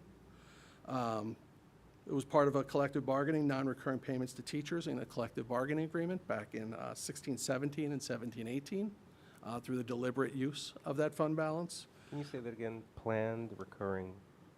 Non-recurring, right? Right, No. it would planned non-recurring one-time expenditures. And if I said recurring, thank you for correcting me.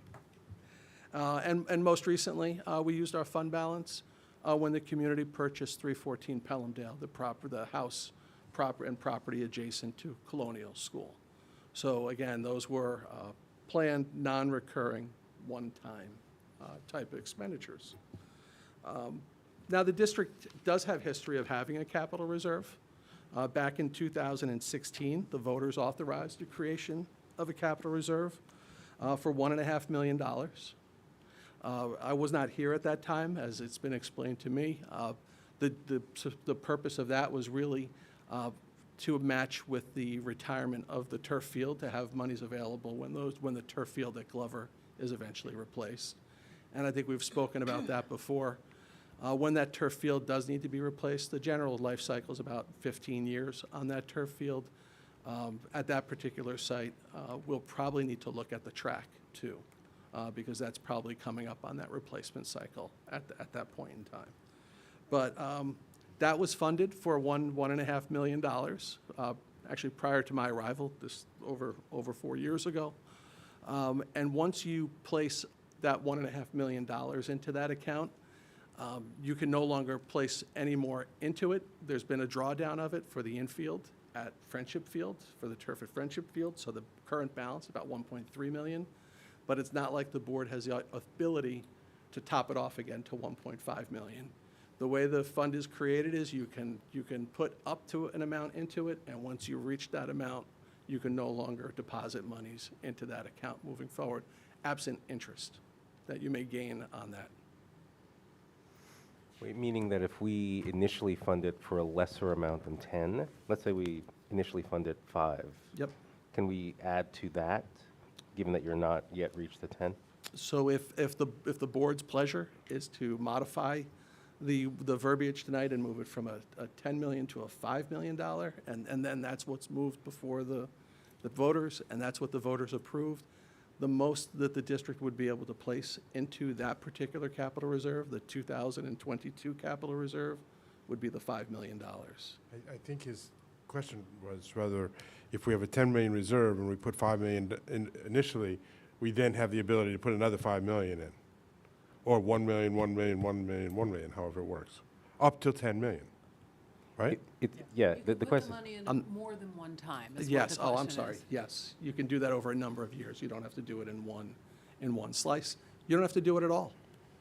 And I think that's something to be mindful of too. If there is an operating surplus at the end of the year and the board does not want to fund the 2022 capital reserve, if there is one, there's no obligation to place any funds into it.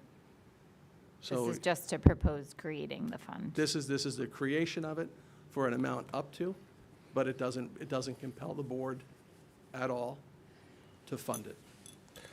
It just creates that fund to be available. Jim, So- for the $1.5 million capital reserve fund that we had, they funded that all at once because it was $1.5 million? Is that why they could only draw it down from that I amount? believe so, but I'd want to Okay. go back and check. I'm sorry. I had the same question that Ian had. So what, that strikes me as being somewhat short-sighted, right? At the time, it probably made sense, but now we have like, what, 4 more fields or however many more fields we have? Yeah. And we don't have a reserve to replace those carpets in 10 years, right? Correct. So, but it probably made sense at the time they were doing it because they were only thinking of one field and not thinking of the future for future fields. I would imagine so. Yeah, okay. So, and gym fields would be included in the new capital reserve fund? Yes. It's Right. one of the infrastructure, That would be part of the yes. right, so to John's That point, would be we could covered. potentially reserve to address the additional new fields. Exactly. So again, the recommendation is for a $10 million capital reserve for those infrastructure improvements, repairs, reconstruction, renovations to school facilities and athletic fields. It's to pay for expenses for which bonds would otherwise be used. Again, you've got a couple of mechanisms. If you had this, you could use a capital reserve as a mechanism. You could borrow. You could also put it in your annual budget. But again, that would, if it's a larger dollar amount, that would have a tax implication, or could have a tax implication with that. It's created through voter proposition, voter approval, funded with available fund balance at year end, subject to Board of Education approval. If those funds are to be used, the community, the voters, have to decide if those funds are going to be used. So when the Glover Field needs to be replaced, I would imagine there's going to be a recommendation to utilize the funds in the 2016 capital reserve. At the May vote of that particular year, there would be a ballot item to spend, to authorize the expenditure of whatever those dollars amounts are for the purpose of replacing the field at the Glover, and perhaps the Glover track too, but let's just say the field. Jim, do I remember that you said there's a timing limitation with funding and use of fund, that you can't fund and then use the money in the same year? Yes, so you can't fund it, create it, fund it, and spend it all in the same year. You can, if it's created this year, you can fund it, but you can't spend it. Yeah, there has to be some deliberate timing behind it, as it's been explained. So there's total transparency through the whole process to the community? I would think so, yes, and, It's almost physically impossible to do that in a year's time. I mean, I agree. it's not really an issue. But again, it would be, again, it's not, it's, the board would, the board's role in that instance would be approving an item for the ballot for utilization of the funds to replace the field. And then it would be the voters' decision whether or not to use those funds. What would you say to a Pelham taxpayer who says, my taxes are too high, why wouldn't you use this as an avenue to have some kind of return to the taxpayer? What would be the answer to that person? Well, again, there's different philosophies, and I certainly understand and respect those different philosophies. I would, again, as we look at this, I want to really think of the long-term trajectory of the district, where our funding is. We're in a rising interest rate environment, and we're still operating a tax cap environment. So again, last year CPI was, I think, 7.5%. We were capped at 2%. Our electric bills are going up just as much as everyone else's. If we continue to find ourselves in this type of environment, we'll still see that pressure that I think everyone sees kind of with their home life as well. But we also know that, and you know, as we look at it, we know that certain things are going to need to be replaced. Our boilers are of the mid-90s vintage, so we know that they will need to be replaced. That was part of the discussion during bond steering 5 years ago. And, you know, it was a deliberate move to not replace them at that point in time. I think it says a lot about how the community takes care of our infrastructure, too, that they are operating, we maintain them, we're going to keep them maintained. But they're not going to operate forever.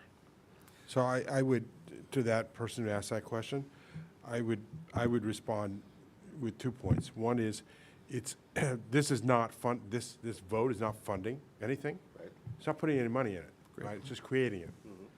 So every board every year has the option to give the money back or put it away, right? So it's not really, it's not putting, it's not imposing a burden on this board or any other board. So it's their choice. And the second thing is, school districts, and if you look across Westchester County, you'll find this to be true. School districts are notoriously underfunded from a capital perspective. And countless school districts have to float multi-million-dollar bonds to pay for roofs, to pay for boilers, to pay for things that people, after the work is done, people walk through and they say, what do they do? Because you don't see it. It's behind the walls. But, you know, we, as a school district, we have a basically lifelong commitment to maintaining the schools. And you cannot do it in an operating budget. You cannot do it in an operating budget. It's too much money. And unfortunately, the taxpayers pay for it no matter what, right? Right. And, Well, and in the exactly. case of a bond with an interest rate, so. Right. So we either pay for it later with a bond and pay interest on that money, or we save for it for future use. So Yeah. that's how I would respond. Yep, it does seem that this first vote is just to create the fund, but when we're actually determining how much money to put in, we'll actually be able to articulate what that's going for, right? Yes. Well, yes, I mean, We do a building condition survey every 5 years. Now, the state has changed the timing of that buildings conditions survey, so we're not due until 2024. But when you look at those, it looks at all of those capital items, your roofs, your boilers, your windows, your pointing on buildings, your ADA compliance, and it really looks at the conditions of those, and it's a planning document. And the purpose of it is really to help you prepare for those potential expenditures coming down the line. I should also say, I don't think this would mean that the district would never borrow again either. I mean, it really depends how it's funded and what the particular capital need may be.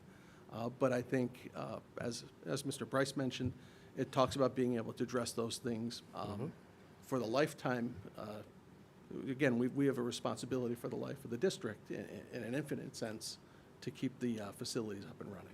We also Yeah, have and a those are while. further on to your point, like, I do think it's a very transparent, Vinnie, I think you made this point, it's a very transparent way to spend money, because, yes, we can fund it at our discretion, but we have to have community approval and specific allocations that we put in front of the voters before anything gets spent.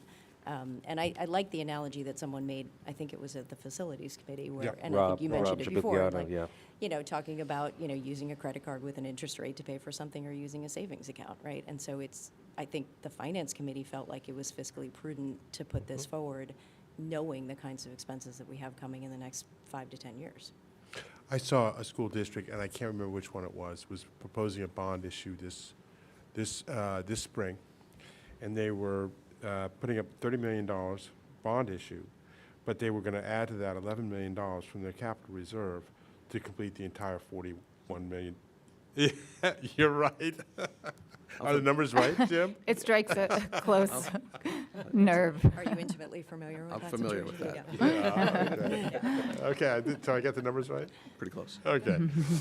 So, which I thought was brilliant, right? Because now you don't have to go out and ask the voters to approve as much, Yes. but you get to do a bigger project. I mean, you don't get to do a bigger project, you're replacing more roofs and boilers. So, you know, this building, not this building, but the building next door was built in 1929, and we're still living in it. But it's not the original 1929 building. It's got a new roofs, new boilers. By the way, I voted for the 1995 boiler replacement. And several generations of new windows. So, Right. you know, you have to renew these facilities, otherwise they fall apart around you. And other school districts don't plan for that. And the other prudent thing is districts around us who have debt service rolling off, that's when they go out to bond again. But we have a long while until our debt service rolls That's a good off point. to that level. So, but I mean, the needs are going to come at us as quickly as Hutchinson did. You know, they're all nearly 100-year-old buildings other than this one. So, Yes, I mean, our debt schedule is in our budget book. I mean, we're really looking at a 2029 roll-off for the next rolling off of any debt. I think, you know, fund balance and reserves, we look at it, and we put our fund balances and reserves in many different buckets. Some of them are restricted buckets, and some of them are unrestricted. You know, as I mentioned earlier, there's a tax settlement this evening, a tax appeal settlement, a tax certiorari. That'll be funded through tax appeals. We have reserves for our retirement funds, for our retirement systems, because there could be large variations. It's just I was looking at a teacher's retirement system. Next year, it's estimated that we will pay $4 million for teachers' retirement system. If we move up to the rate of contribution rate that we were at back in, I think, in 13, it's about a 50% increase. That's a $2 million swing. So you may not see all of that in 1 year, but the purpose then is really to utilize that fund balance to dampen any of soften the impact, that increase, and to really help mitigate those swings and variations. But to that get you back can to have. capital reserves, Well, again, capital reserves, yep. it just occurred to me, and people are not going to like this, what I'm about to say. It just occurred to me that, you know, I don't think I was thinking about having to replace all the new fields we just put in 10 years' time, or 12 years' time. 15. How much is that worth? 12 to 15, depending on how it's maintained and how often it's used, right? I mean, it's. Oh, don't you worry about that. They're My getting point is, used, I can tell you from We this have, week we driving to have a Glover reserve 20 in place times. for the Glover field. We don't have anything in place for those new fields. And the Sorry, my people, wife didn't know where I was. I had to tell her where I was. Extra long meeting. board meetings, which one? Yes, valid question. yeah, I have to. Anyway, I don't know what that replacement's worth, but I bet you it's 3 or 4 million. It's a significant acreage on Yeah. that new field, for sure. And again, we do a really great job maintaining all the fields. know, but they only last they so only long. last so long. The UV light, the use, and you're right. They will need to be replaced. So I guess and- what I'm saying is, the 10 million, I was thinking of earmarking for other projects. I think we need to add to that the replacement for those fields, which is going to happen in 10 to 12 years. My personal opinion. Sure. Which makes it closer to 15. I told you wouldn't like that, but. Well, not looking at you. Or we create Looking at another him. capital reserve. But nobody has to vote for me again, so whatever. But in answer All also, valid points, John. in answer to All Ian's valid question though, points. too, I want the public to remember that we have used reserves over the last, every year that I remember to lessen the impact of, the tax burden for the community. So Yeah. that is something that we're doing this year as well. Yeah, I mean. Particularly with the debt, the way that the debt service was going to start peaking. Yeah, and I think as you look at it, the district has made strategic use of the fund balances. In the 8 years following this, if we go back 10 years, in 8 of those 10 years, the total draw is about $500,000, a little bit more than $500,000 on total fund balance. Certainly the last 2 years have been very unordinary years, so the district has turned up greater surpluses, and we know that, and it's no different really with many school districts around the region. Our fund balances are higher because of the last 2 years. But again, as you look moving forward to more traditional years, we probably find ourselves back in a more traditional cycle, the current year that we're in and moving forward. So again, I think that's kind of what we are looking to expect. But every year we look at I'm sorry. So the 2016, we had a capital reserve fund in 2016 Yes, that is we still have that. we do. Yes. That's got $1.3 million. Yes. And we're just going to hold that money for, That's for The the field. replacement of Glover. That's the Glover replacing Field. of the Glover Field turf. But it Yeah. can So it's only be earmarked used, for it can that. only be used for that that. just seems like a very strange way to finance something.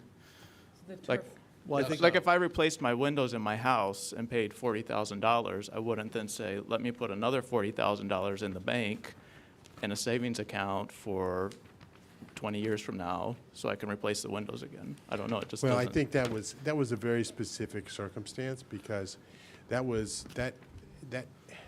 the community fundraised for those fields and contributed to the district. And one concern that people brought up was, well, that's great. You put these new fields in. What happens in 12 years when they have to be replaced? And so I think that was the reason that, I don't know, was that a contribution? Friends of Pelham Sports. Yeah, Put in the 1.5 million? yeah. raised the original money. No, not, what, that's in the capital reserve? Yeah. No, we paid- For the, No, no, not to No. to purchase the initial field.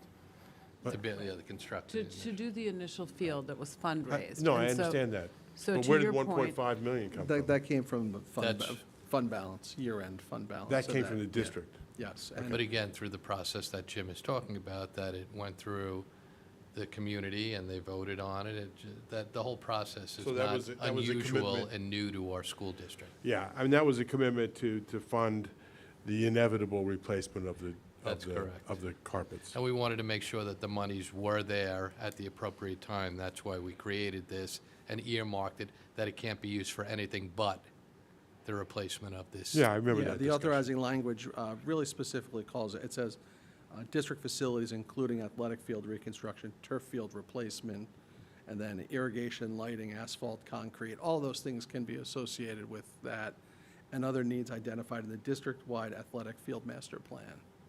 So that was really the authorized purpose of that particular 2016 capital reserve. The one proposed is broader, but again, there's not a property acquisition in there, there's not an addition. It's really for those infrastructure-type items. And funding, this is for the creation of the account. Mr. Price makes a good point.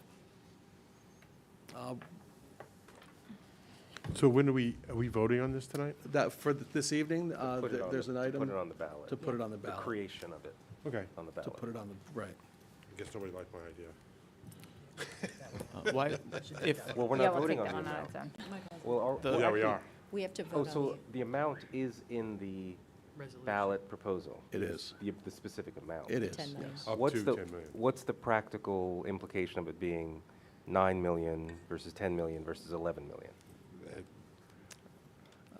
There's really very little difference. I mean, obviously, $1 million, $2 million, I mean, I'm not with that trying, not trying to be smart No, about it, but I to think. John's point, he's saying um, add a few more million to account for another, another potential expenditure. Well, certainly, I mean, I could come up with a quick list of about $13 million in potential infrastructure improvements.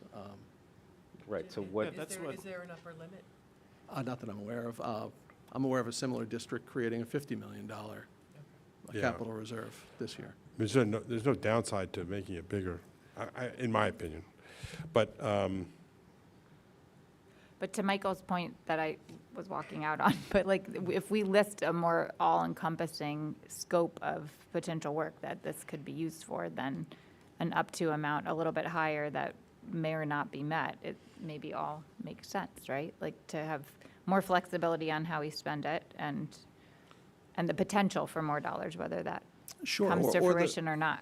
Yes, and another recommendation could be the board could move forward in a year or two and say, we're going to do another $5 or $10 million.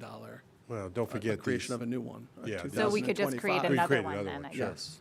Yes. But I mean, every time we put the money in, we have to have a vote, right? right, that's Yes. but that's the great control. Right. The board No, votes every on time how you much take to put. money out, you have to have a Not put vote. in, The take out. Every board time we take money determines out. every year how much to put in, but the The community community votes on the purpose, Approves you the know, taking out. it's earmarked for a purpose and they vote. Exactly. Yeah. So Why- Tuckahoe approved one, a creation of a capital reserve last year, certainly. We've done one back to 2016. Checked with the counterpart in Bronxville. I think they did the 10 million in 2012. It's not an uncommon practice for school districts. How much does White Plains have? I don't know. I know they're authorizing a new one up to 50 million. Oh, okay. So based on this conversation, would you amend the number to be higher than 10? I would stick to my recommendation of 10 because honestly, the board has the ability to go back and create another one. But it's really, it's a board discussion and a board decision. I really have to throw it back to you if you choose to amend it. Again, it doesn't compel you to fund it. No, understood. Yeah.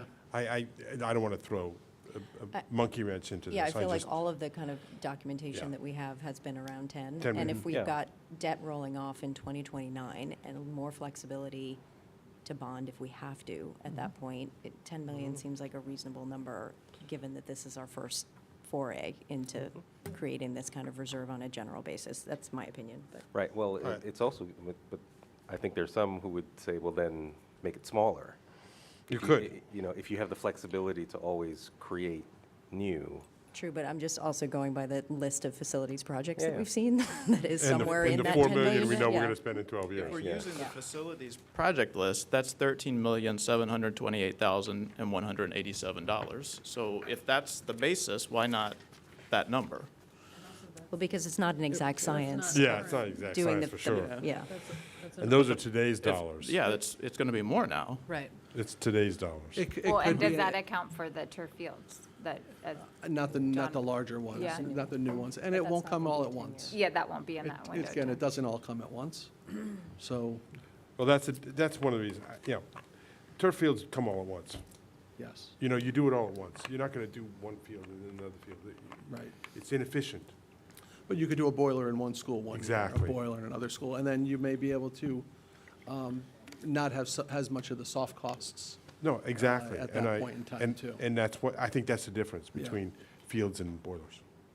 And even a roof Yeah. in some instances. So your overhead may be a little bit lower when you take those projects one and two at a time. Yeah. And manage them internally. So I can take this item on its own when we get to that section. Are there other components of the budget that you wanted to highlight or that others on the board wanted to discuss after you've had, because we had that all-day session, it's a lot of information. Yeah, I mean, I was asked to kind of come up and Okay. speak a little bit about pilots.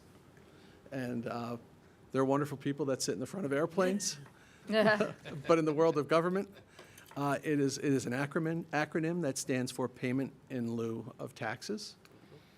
And pilots are generally used by industrial development agencies, which are quasi-governmental economic development agencies. Westchester County has an IDA.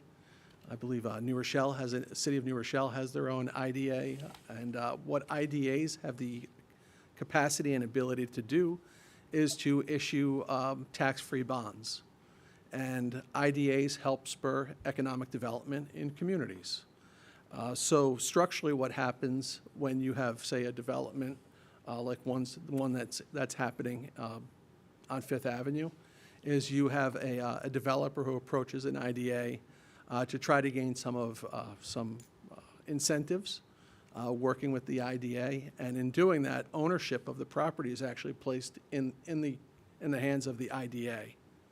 And when the ownership of the property moves to the IDA, because an IDA is a governmental organization, it doesn't pay taxes. So in lieu of those taxes, you have a pilot or a payment in lieu of taxes. So as we know, the village is moving forward with a pretty structured project, I think, where they are looking at their village hall, their police station, their fire department, their parking facilities, and looking to really work on all of those items at once, working with a developer and creating a new firehouse, new police department, new village hall, and also new residential housing and some commercial development. So we know that the village or the developer is working with the IDA right now. We expect there to be a pilot, but we don't know the final details of what that pilot will be. That will come to us. There's a process, and that will probably come to us in the, as I understand it, probably the early fall time frame. And then depending on what the structure of that pilot is, we will have an understanding of what the district would receive in the form of payment throughout this process. Now, many of those properties are currently off the tax rolls. Fire department doesn't pay taxes, the village hall doesn't. So you have the former bank property. That's really the only taxable property as I understand it right now. So the pilot agreement can run for multiple years. Let's see, all the one parcels there. As we've learned, there's going to be some students being expected to come from that particular development. Of course, it's only forecasts at this point in time, so nobody knows.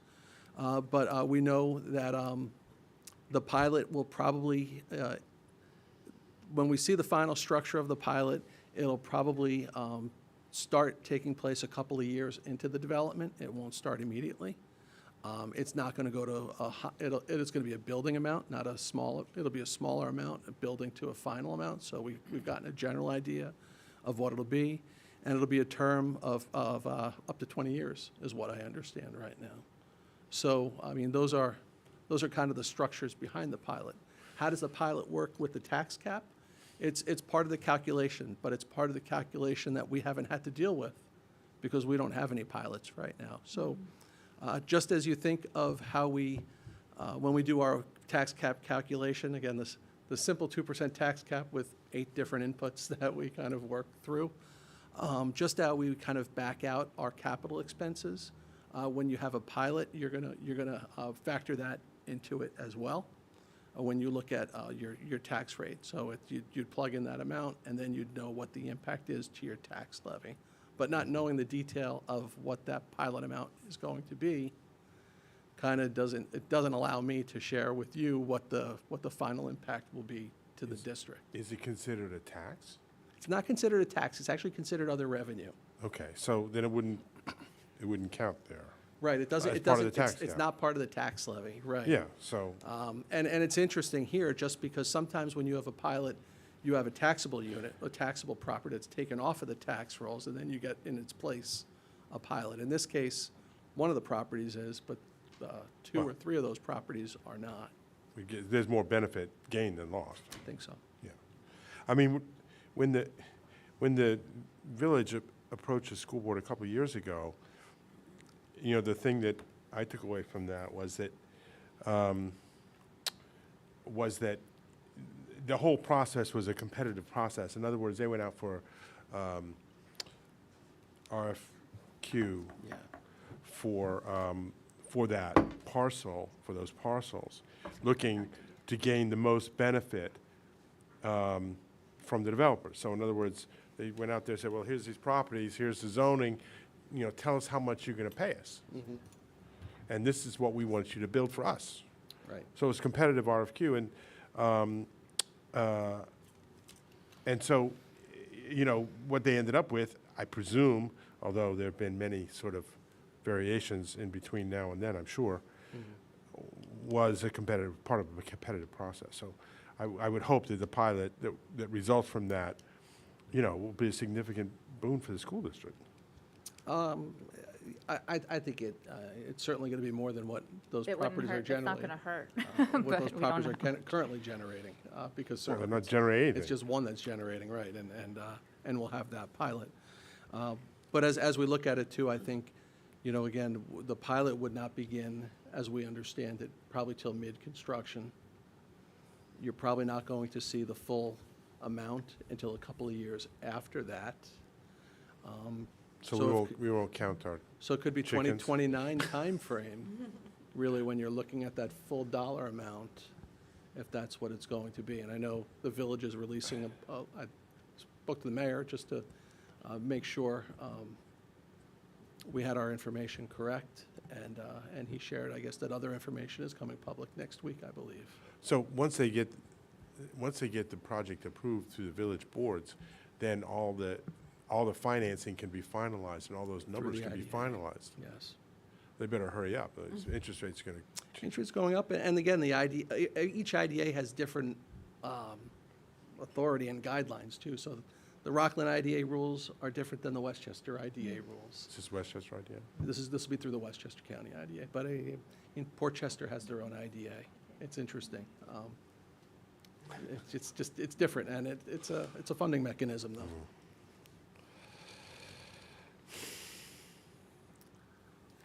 I was just checking to see, are there other topics regarding this is our budget discussion, kind of morphed into, so No, I mean, again, as we look at it, and we look at fund balances and everything else and reserves, that's all part of the property tax report card. So the resident taxpayers and the voters will receive all that information as they do every year. And it's, you know, it's all out there, and certainly describing where we are with everything. Yeah, I'm still disappointed that some of the interventionists are being caught. And somebody reminded me in our preliminary budget discussions, when Dr. Laro had started, he had let us all know that the interventionists had a big impact and recommended that we keep all four, and also said that that was the budget request that he had received.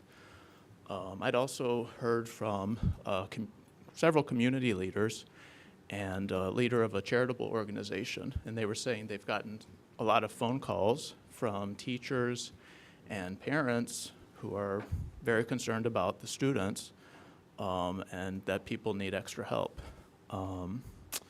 And yeah, I think we also had the opportunity, well, I'll just leave it at that. I think there's a lot of kids that still need extra help, and I think we should keep the interventionists that we have now.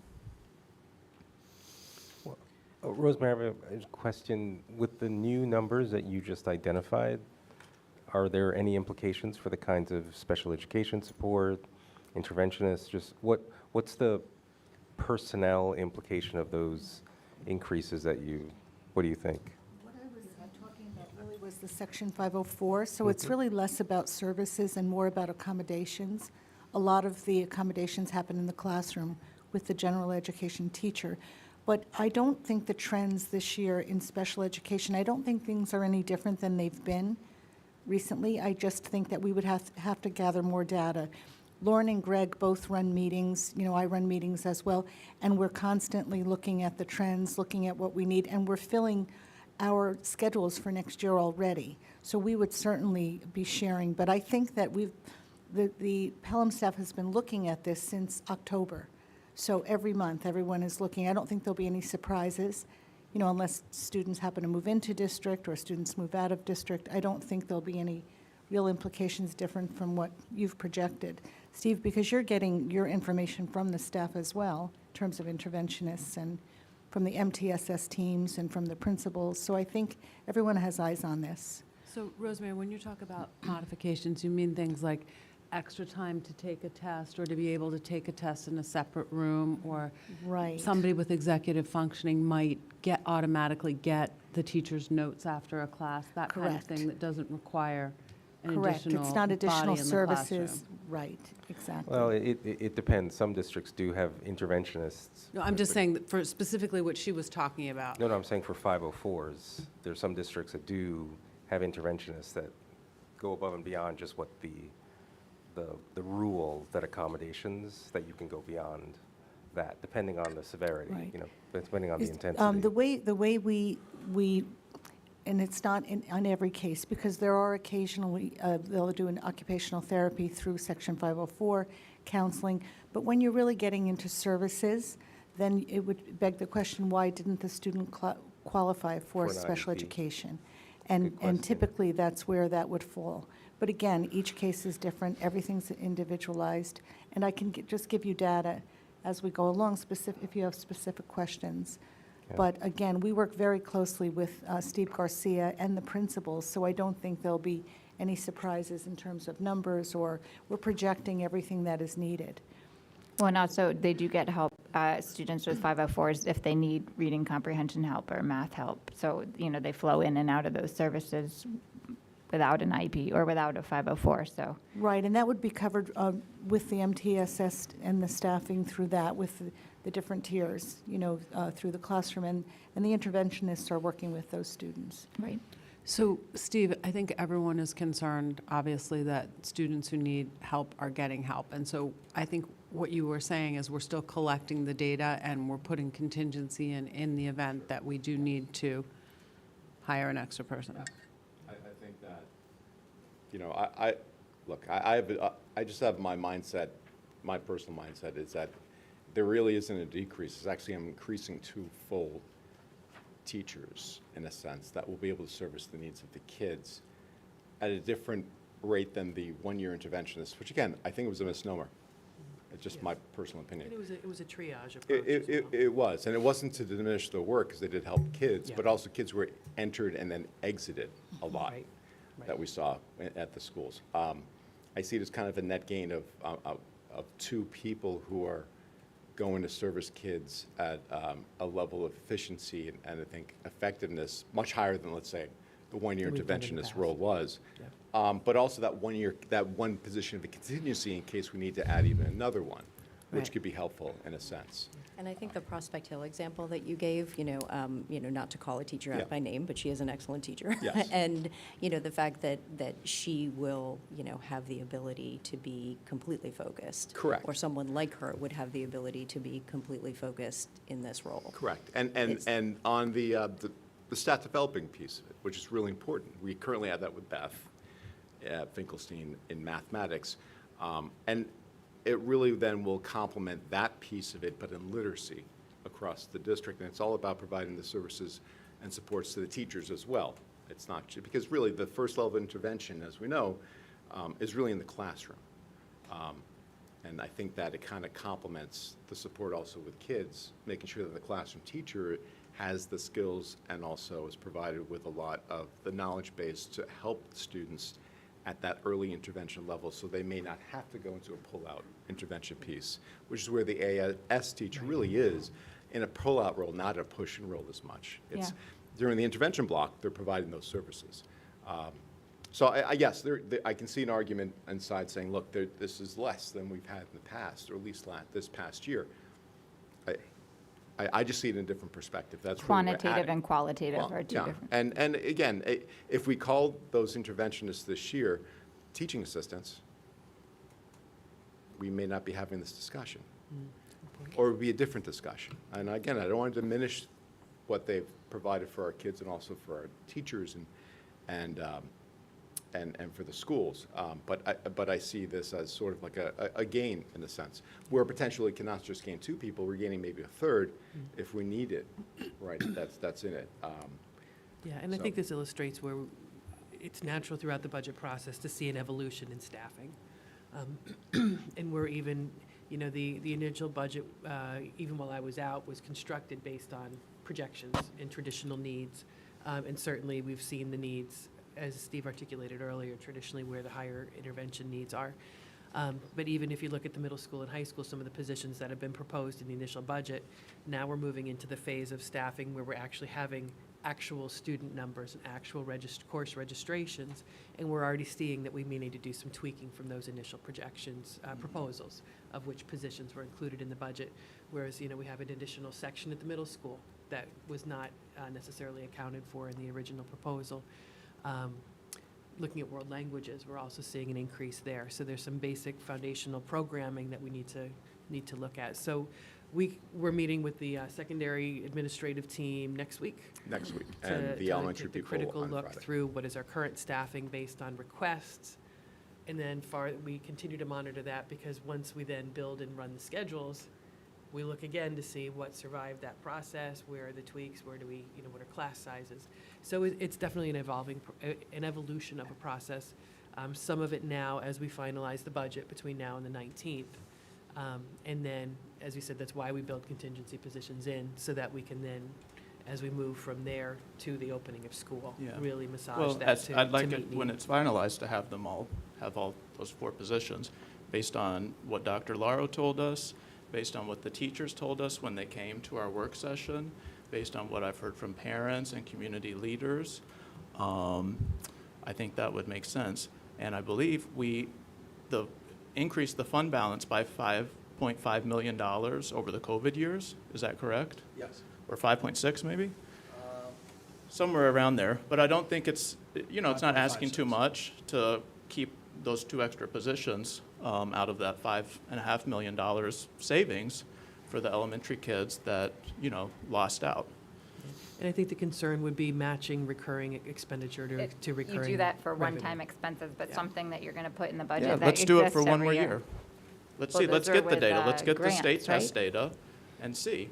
We hired them with grants, though, one time. That's Yeah, why they're federal one-time grants. positions. But I so. think to what Dr. Garcia was talking about, how are you defining those people? I mean, I think what he's saying is that they have put forward their request for the number of interventionists that the district thinks that we need, Who full-time, put forward the request?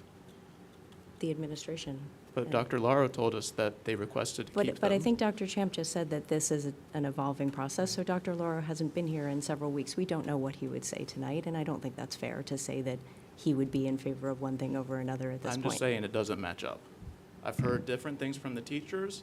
I've heard different things from community leaders. I heard something different from Dr. Laro. About I the was- community leaders, though, and parents, though, Michael, are they reaching out to their teachers and principals? Are you encouraging them to, because, we get a ton of emails, Dr. Champ gets a ton of emails anecdotally for parents to say that they're worried about their kids, but, they really need to be directed towards their teachers and their principals, because I'm This is not. about budget. They're addressing me about the budget, so that's for me Okay. to bring up at our budget discussion. No, I totally agree, but the sense that kids are so behind needs to be going to specifically to their school buildings. But Because with again, we're regard to looking at the. budget, it's part of the budget discussion. I'm not 100% sure what you're saying, that you want specifically 4 full-time teacher interventionists, or you want 2 of the, as Dr. Garcia was saying, more of assistants? Like, what exactly are you Well, saying? and also, the board reviews all probationary teachers, And so we completed that. I left it feeling very confident based on what I heard. So I don't want anybody's hard work to be diminished by That's saying not- that they're that's more not what like I'm teaching saying, Michael. assistants. That's not what I'm saying. I'm asking you exactly what you're asking for. I'm saying based on what I heard from Dr. Lauro, when the teachers came here themselves and said this is very important and very useful, the initial budget plan to keep the 4 people, that we should do that. But they were saying it's useful, and this just may be belaboring the point, so I'm going to stop arguing in a minute. But I heard the teachers say that the interventionists were very useful in the capacity that they were serving. And I also heard Dr. Garcia tell us on a number of occasions that most of the extra interventionists weren't serving in the intervention kind of role. They were serving as substitutes. So the impact the teachers are referencing is not because there were 4 interventionists. It's because those interventionists, even if they were capable of offering great intervention, they were used for other purposes that they weren't hired for. So That's another one that I've heard different things about. Because when we talked about how are we going to help the kids who are quarantining, we were told the interventionists cannot help with that because they're focused on doing their intervention. But now we're told are you talking they about weren't doing the intervention, they were doing everything else. So are you talking about this year or last year? Because last year was a different year. When we talked about how are we going to handle elementary kids who are quarantined at home, who's going to do their instruction?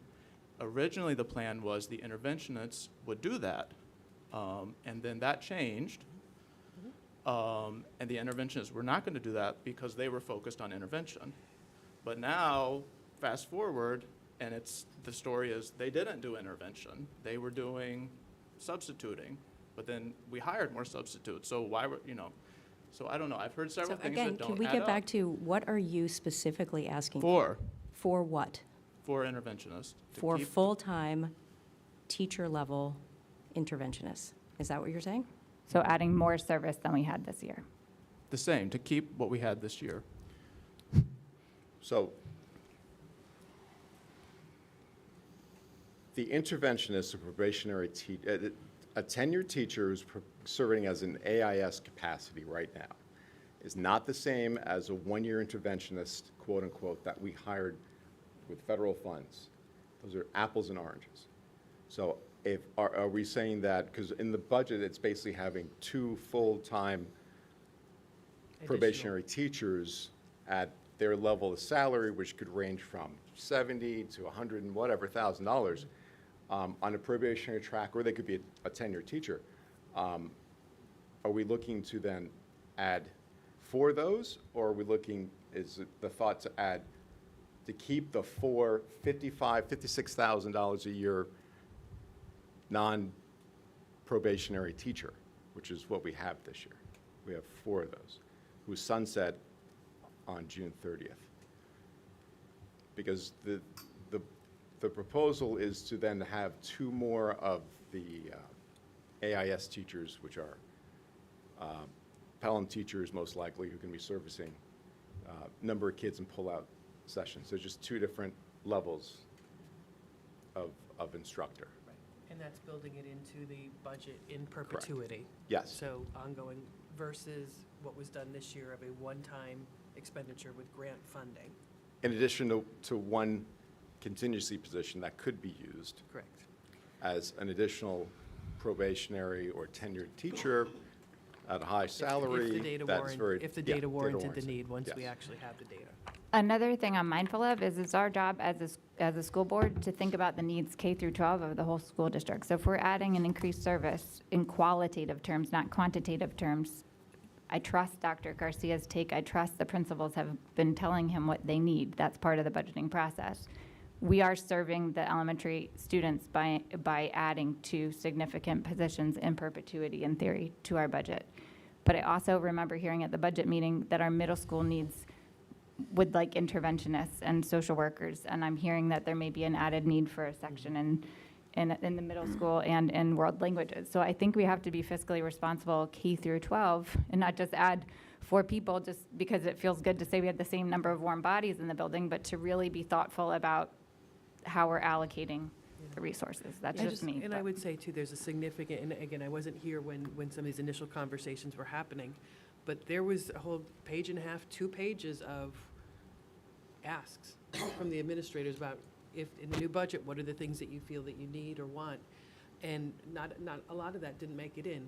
That's always an ask, but then there's always a prioritization based on the K-12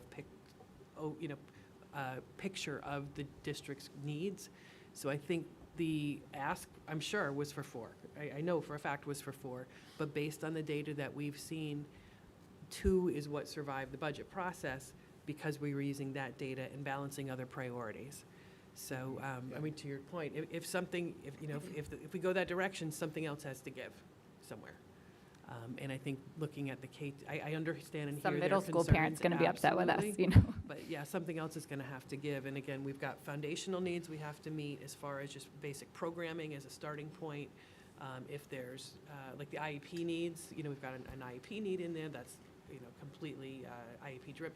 So we go through that prioritization process. And I think that prioritization with the data brought us to this place of 2 feels like the right amount, based on what we're seeing, and the right amount to build in on the long term. And that's what I like about this, is these are not, it's not a quick fix. It's something more than what we had. It's building that foundation for kids, so we will always have those 8 interventionists there going forward. But again, we'll keep our eye on the data as we go through the process. I think we always do that, and we're happy to keep doing that, especially with an eye towards the interventionist. But I think it's those priority balancing the fiscal responsibility within the limits that that's why Maybe, could you present an option for how to do that if you? we could certainly look at it. Yeah. The other thing, Rosemary, too- you were going to say something, right? I just wanted to bring up, going back to Ian, I don't want you to think that the Section 504 conversation is about an onslaught of more disabled kids. These are bright kids.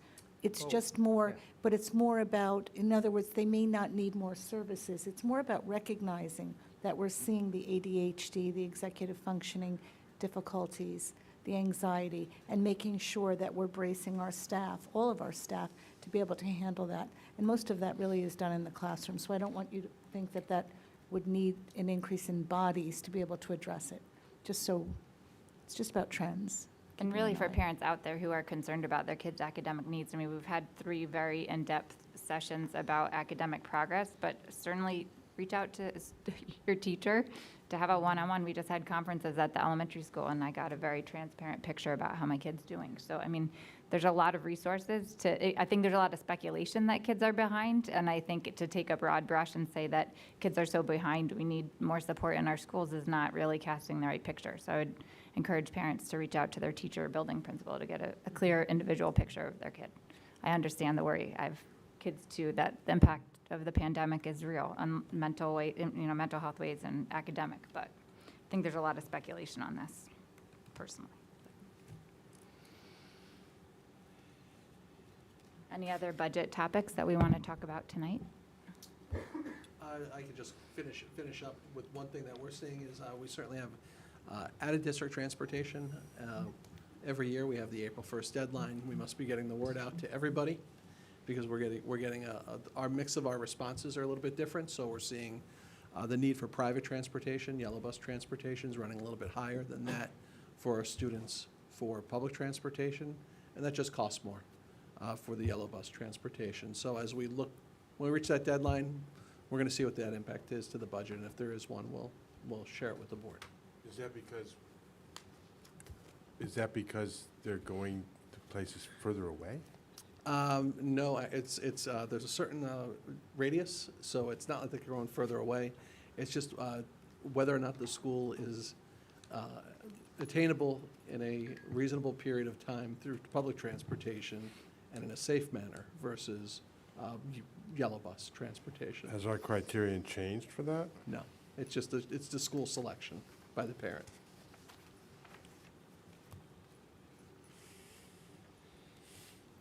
Okay, So April 1st is the deadline.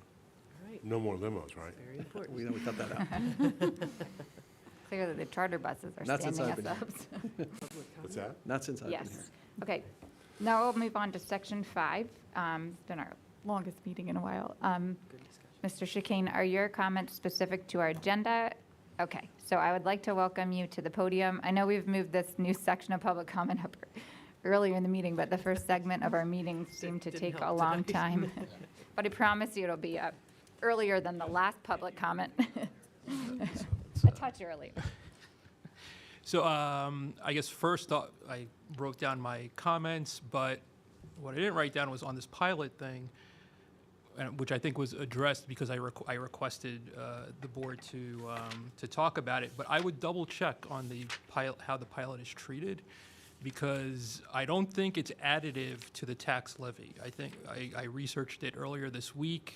Any payments receivable from a pilot is reduced for tax cap calculation. So it's not going to be a boon for the district. It's going to, the amount of revenue you pull in is going to be the same, I believe, based on, okay. I don't want to take your time, but you're correct in Yeah, that. okay. And if I didn't explain it properly, the levy is adjusted so Right. that it's not a boon, and the revenue we receive is a non-tax revenue. Okay, because I That's think what the we question receive. that was asked might have Okay. added some confusion. We work well to that. together here, Yeah, then. Thank okay, you. So, all right, and a lot of what I have to say is not going to be popular with, based on the last hour of discussion, but I'm going to give you my perspective specifically on reserves, the capital reserve, and how an organization really should be financing itself. So thank you to the board and administration. So over the past few weeks, I've had the opportunity to review the proposed budget, view the line-by-line budget meeting that took place on March 5th, and also go over a number of the historical figures found in the district's audited financial statements and budget documents. The district is proposing to raise the tax levy by the maximum amount for the 5th consecutive year. While the district has had the right to increase the tax levy even more due to the debt service exclusion, it has provided a temporary benefit to the community by not doing so at this time. During the tax cap era, the school district had always come in below the tax cap, save for 1 year in 2014-15, when the cap was set at 1.93%. Even when the cap was set at 0.23% in 16-17, we still came in below that figure. But it seems as if the policy of the board and the administration has shifted to maximizing revenues from the taxpayer each year. I would have no problem with this seemingly new policy if all the money was being spent on our kids, hiring more teachers and interventionists, and improving educational and social emotional outcomes, especially as nearly all our children experienced hardships over the last 2 years since the start of the pandemic. Why do we not have dedicated college counselors to free up time for our existing counselors to deal with social and emotional needs of our kids? Why do we not yet have integrated co-taught classes across all of our elementary schools to help our kids most in need build their basic skills? I think a lot of people in our community are a bit disappointed and confused as to why the budget is adding administrative positions and dollars when they see how much more their own kids need from our schools. I fully understand that there has been significant cost savings for the district as a result of pandemic, and we have generated surpluses the past 2 years. When looking at this year's financials, it looks like the district is anticipating another surplus, with total estimated expenditures of $78.6 million versus budgeted revenues of $80.3 million, which would result in a $1.7 million surplus. Last year, the surplus was $2.5 million, and the year prior, a surplus of $3.1 million. So where is all this money going? Well, total reserves, as Michael, I think, mentioned earlier, have gone up approximately $5 million from $15.8 million in 2018 to $20.7 million last year. Reserves would have been even higher if not for the $1.1 million purchase of the home next to Colonial in 2019. The tax cert reserve currently stands at $6.1 million, up from $4.7 million in 2018, and it's at the highest level it's been in many years. Since 2014, only $800,000 total has been paid out from this reserve for tax settlements. So it's been about $100,000 a year on average, and my understanding, based on what's been spoken about tonight, that's going to be about what you're paying for the PCC settlement. Last year, the $26,000 was paid out. The year before, only $3,500, and the year prior to that, $31,000. Again, it's a $6.1 million reserve. The tax cert reserve is the one reserve where money can be freely moved in and out during the year, which essentially serves as an end around to the limitation on unassigned reserves. I believe this reserve is overfunded given historical payout data and the lack of correlation to actual risk. The TRS retirement reserve, which was allowed to go into effect in 2019, has gone from 0 to 2.1 million today. The ERS reserve has gone from 2.2 million to $3.3 million today. I understand the need to have a small level of reserves for retirement contributions, as the contribution calculation could result in an addition to the tax cap levy when the year-over-year change exceeds 2%. But this hasn't happened since 2013, and our state pension is nearly 100% funded. The reserves for repairs and future capital projects have remained flat during this time frame at $600,000 and $1.3 million respectively. So we discussed the $1.3 million, and honestly, that money's been sitting there for 6 years right now. It's not going to be spent for another 3 to 5 years. That's just bad financing decisions.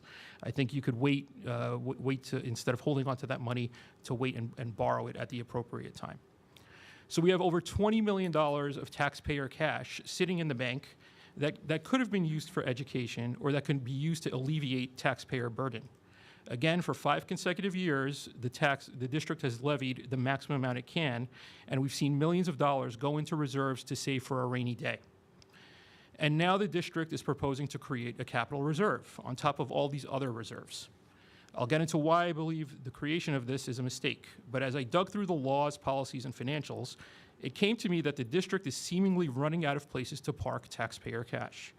The unassigned reserve is limited to 4% of the budget and is currently at the maximum level. The TRS retirement reserve is limited to 10% of total teacher salaries, something that I only discovered today, and we're very close to that level already. And as I said, I believe the tax cert reserve is overfunded as it is.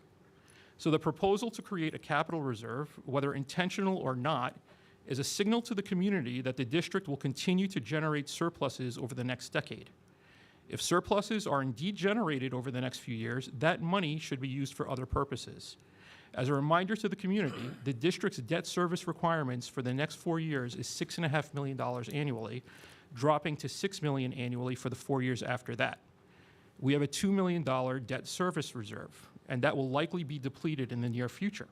So if we truly have excess funds after spending on education and taxpayer relief, then it should go toward our debt service rather than going into a capital reserve. The proposed capital reserve would be for $10 million funded over 10 years, if the money is available and the board so chooses. A capital reserve requires the approval of the community through a vote, and any spending would require another vote.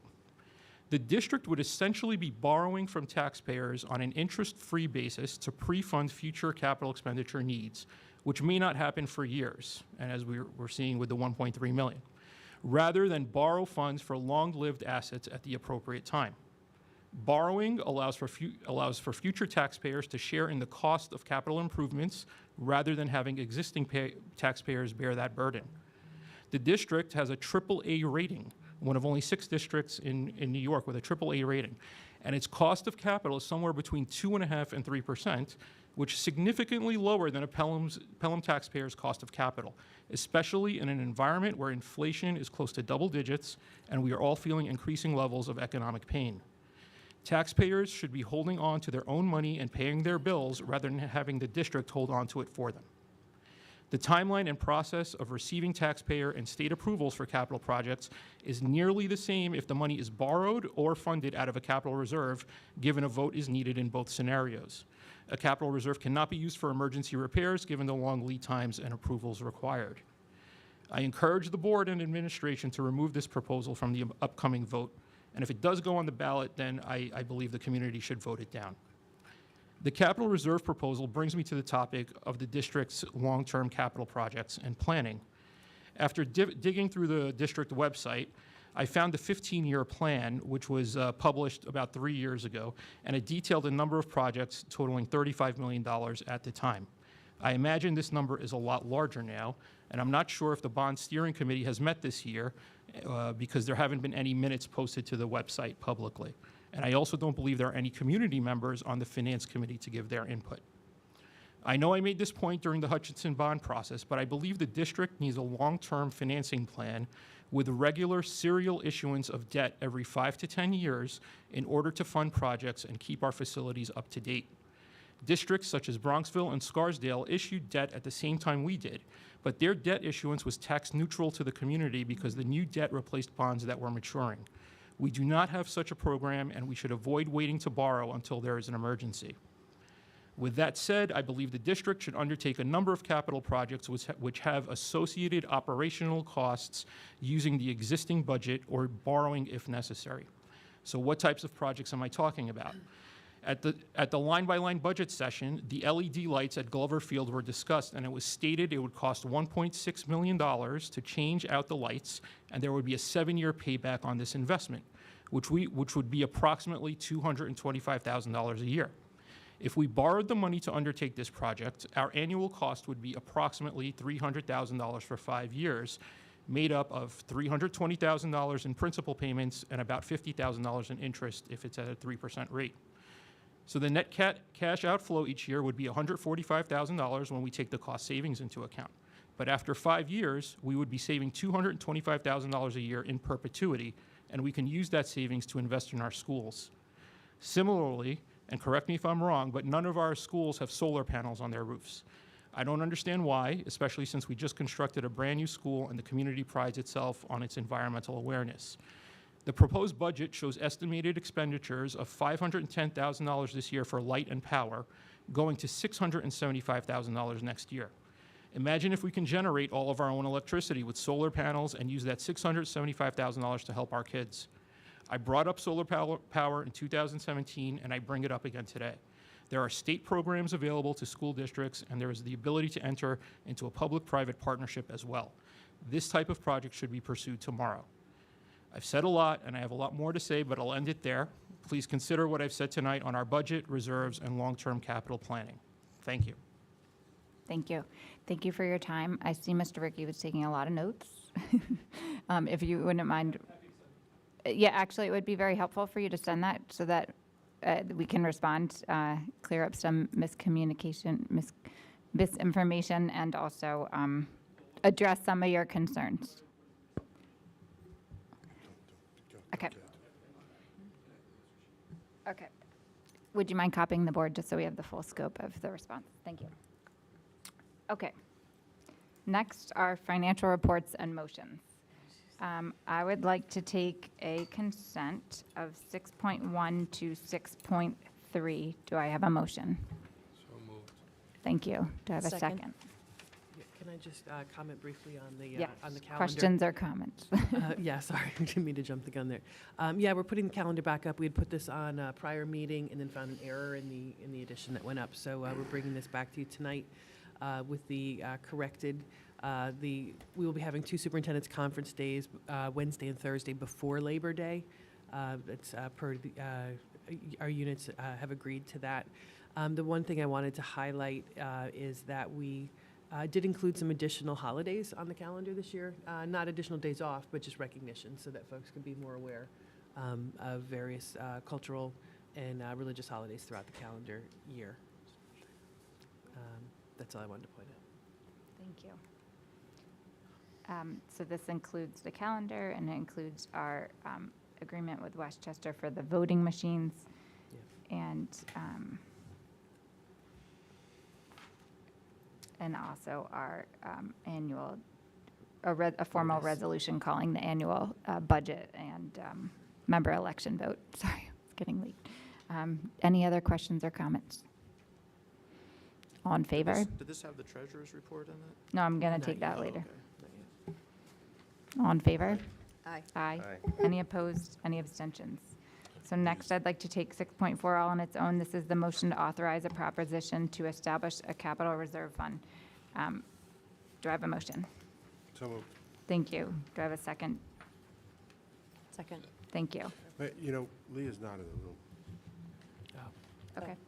I'll wait a minute. In terms of voting? Yeah. Yeah. Yep. Well, for this, I think the other things, it's okay to vote one person down. Maybe I could just mention a couple things while we're waiting. Sure. Personnel A couple things about what's coming up. yeah, some of the upcoming motions. Personnel designation, that's just shifting those things that were assigned to Julia Chung, shifting those to Rosemary for the remainder of the year. And I believe there's one on there as well, shifting to Steve as deputy treasurer. All right, Leah's back. Sorry. That's okay. No, I was taking 4.3, 6 point, I can't even say the numbers. 6.4 all on its own. We had our motions, and we have had a lot of comments, but anything else that folks want to say before we take a vote? Well, just one question. Each time you've described it, Jim, you've said an amount up to $10 million. Yes. But in the What is that? proposition, it says the ultimate amount, 10 million. That might not indicate the same thing. Is there a reason we're not using, I think, what is clearer language of up to? I took the language given to us from our attorney, and this is the direct language from our attorney. The only thing I took out was, she gave me a broader statement to include property acquisition and additions, and I removed that. Just because that was not part of our discussion with finance or facilities for the intent. Because That's the ultimate amount makes it seem inevitable. Well, it's not. The Right, so language what, is- so how difficult is it to change up to? Can we make that change? It seems like it's pretty inconsequential. I mean, it's, The ultimate amount up to $10 million? Yeah, I think the up to actually is an important, because each time you've said it, I mean, you've said that, and I think Yes. it's an important If that's board- limiter. If that's the board's action, you can take that action. We'll, And run it by it'll council. be recorded Yeah. by the clerk, and if we need correction, we will notify the Bring it board. back to you. Yeah. Okay, Pauline, did you catch that? then Uh, bring it back to the We have to vote on We'll the, vote we on have it, to- but We have to, there's a timeline, Yeah, there's a okay, that's timeline fine. issue, so we do need to. we So have to vote on the Pauline, amendment? Pauline, it's editing the second line of the resolution, where it says, the capital reserve, 2022, in the ultimate amount of 10 million. We're changing it to in the ultimate amount of up to 10 million. It's in twice. It's then Okay. also in the part where it says resolved. The Mm. language is repeated again. Yeah. Gotcha, yep, So are you suggesting that we're going to vote on the language as amended? yes. I think that's what you're suggesting, right? Yes. Yeah. But we're going to pass it by our legal counsel to make sure we haven't done If something that we they shouldn't have have. problems with it tomorrow, we'll be in quick communication with the Yeah. board. Because it would Okay. mean a special meeting to take another Yes. vote. Any other questions or comments before we take a vote? So, sorry, it's actually on another time, abbreviated ballot proposition text. It's repeated again, so there are 3 times where it says the same thing. Right? I see your point, yeah, right here. Where's the third one? On the abbreviated ballot proposition text, Oh, okay. it says it again. So Gotcha. Pauline, there are 3 separate places. Got it, yep, thank you. You're like Sherlock Holmes. I'm amazed that your Yeah, we eyes know can who see this attorneys at are in this this point in place. time. Any other questions or I know how comments? to read. That's really my only skill. That's my problem. Okay, all in favor? Aye. Any opposed? I say no. Any abstentions? Okay, 6-1. So now I'm going to take a consent of, I just changed my, hold on one second. 6.5 to 6.9. Do I have a motion? So moved. Do I have a second? Second. Thank you. So this is a motion to adopt, to modify the personnel designations and to approve budget transfers. I think, Michael, you're referencing, and the treasurer's report of January 2022 and February 2022. Any questions or comments? Michael, was there something about So the the treasurer's report? capital fund, we still have $10 million, but that's for the ongoing You know, Prospect Hill, and Right. so that money's still going to be, So those are funds available for payment for that work.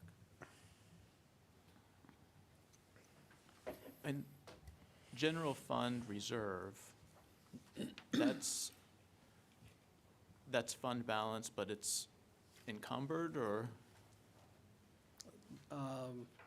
So the opening book balance, right, the 13th? Are we looking at the February or? I've got January open. Okay. Yeah, so the general fund is you're operating in, right, and then you've got your reserve, so if we've got anything encumbered there too, so. Actually, we've got a very good presentation on how to read and how to review the treasurer's report. Be happy to bring that forward at the next board meeting. But that's the 4% unrestricted is in there, and then there's also above that. Well, if you've got any restricted items. So I could, again, these come through the treasurer, so let me, Okay, sure. let me bring that report forward to you and to everybody. Yeah, because I think those are the kinds of points that need to be clarified in terms of, there's limitations to the reserves and purposes to a lot of the reserves Oh, that we have. So absolutely, yes. definitions around it and, auditors looking at this, so. Yep. Absolutely. Any other questions or comments? All in favor? Aye. Any opposed? Any abstentions? Next, I'd like to take 610 to 616 as a consent. Do I have a motion? So moved. Thank you. Michael, do I have a second? Second. Thank you. John and Vinnie. Any questions or comments? These are some change orders. And where did I take through? 616. Agreement with. The tax Lyric. cert agreement, Tax cert. an agreement with the Lyric, and a motion to dispose of textbooks. Any questions or comments? All in favor? Aye. Any opposed? Any abstentions? Lastly, I'd like to take 617, a motion to accept donations all on its own. Do I have a motion? So moved. Thanks, John. Do I have a second? Second. Thank you. So the first donation is in the amount of $16,031 for grant 2205, called From Digital to Print, The Stories of Us, to support author visits to the elementary and secondary schools, and that gratitude be bestowed upon its donor, the Pelham Education Foundation. And secondly, a monetary donation of $4,000 to be used to further support excellence in science, math, and/or engineering education, and that gratitude be bestowed upon the donor, the Society of Science and Regeneron. And actually, we have a third donation. So now, lastly, a monetary donation of $500 to Pelham Memorial High School for monetary scholarship awards for the 2022 graduating class in honor of Walter Arrington, and that gratitude be bestowed upon its donor, Wayne Arrington. Very nice. Any questions or comments? All in favor? Aye. Any opposed? Any abstentions? We're not done yet, folks. We have policy and monitoring. 7.1 is policy 7554. It's the second reading of the DASA policy. Take it away, Ms. Tibbetts. Okay, so I'm very tired, so I apologize in advance if I misspeak. So we had brought DASA to the board earlier this year, and when our attorney looked at it, she had some questions, mostly regarding the training section. So we went back to the policy committee and primarily spoke to the administrators who are using this policy to ask them whether the training that they receive meets the requirements of this policy. And apparently there's a BOCES class that that one of our administrators had recently taken that does meet these requirements. So I believe the change to the policy since the last reading was primarily to clarify off-campus activities and to make sure that everyone understood that DASA also applies when students are not on school grounds. So that's in the second paragraph of the overview. And then we also just needed to clarify the district's requirement to, the section called prohibition of retaliatory behavior has also been clarified.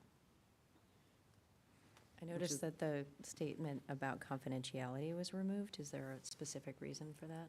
Or am I looking at Where are the you wrong- reading, Sue? Wait, am I looking at the right policy? Hang on. I might be looking at a different policy. My apologies. And I'm sorry, I'm looking at bullying. Never mind. Okay. Never mind. So those that were, Michael trying to or move Jess, ahead. do you have any other recollections of anything that was changed? That's what I recall, those two sections No, I think the primarily. key thing was just having the administrators really look at that training requirement and making sure that it was something we could deliver on. Yeah, and what we heard was the description of the training that is in the policy matches exactly the description that's of the BOCES training. So Right. Okay, so that's that for the second reading of DASSA. Does anybody have any questions or concerns that we need to know about before our next policy meeting? Okay? So the bullying policy is on for a third reading, and that has not changed since the last time this policy was before the board. And Leah, the items in red are being deleted, is that correct? Yes. So I'm sorry if I didn't ask this last time, but this is where I was seeing the confidentiality sentence was removed. Was there a particular reason for that? Maybe Are you it's talking addressed about at the somewhere else. end, Sue? Yeah, it's one of the sentences in red. So the language in that paragraph was given to us specifically by our attorney. So the portion that is taken out, she suggested taking out to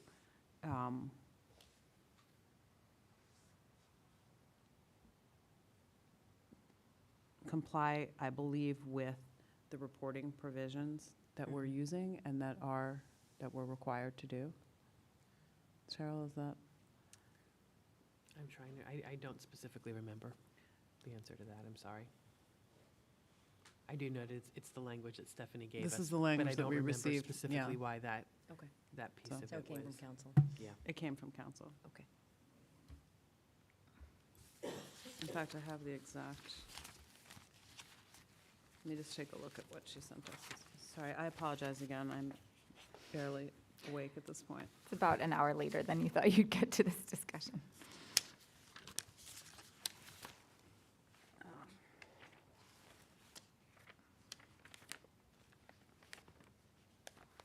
Let's just stick with what, with That's fine. both Dr. Champ and my recollection is okay. that that's the language we received from council. Okay. Anybody have any other questions? If everybody recalls, the reason that we're retaining this policy specifically, although bullying is covered under DASSA, is because this policy has a focus on cyberbullying that is not as specific in DASSA. Yeah, the administrators felt the cyberbullying section was really important, given that we don't have another policy that states it so clearly. Any other questions or comments? All in favor? Aye. Any We need opposed? to have a separate motion to Ooh. vote on it, right? Yeah, I think we need motion. So sorry, you're right. Okay. It's been a while since we've had a third reading. Could I have a motion to adopt, to vote on the adoption of policy, here it says 7,000. What's the- 7552. 7552, bullying in schools. So moved. Thank you. Do I have a second? Second. Thank you, Michael. Any questions or comments? All in favor? Aye. Aye. Any opposed? Any abstentions? Okay, now we move to the third reading of policy 3422, which is a revision of an existing policy, diversity, equity, inclusion, and its third reading. So this policy has not changed since the last time we brought it before the board. We've talked about it a lot. Are there any other questions or comments? Only the comments that Dr. Lauro had made in the memo to us, just concerns that he raised about teachers just trying to avoid some of the downsides, you know, when there was PD, where I think white teachers were called enslavers, you know, just how are we ensuring which I know no one wants, but how are we ensuring the negative aspects don't occur? I think that's a question.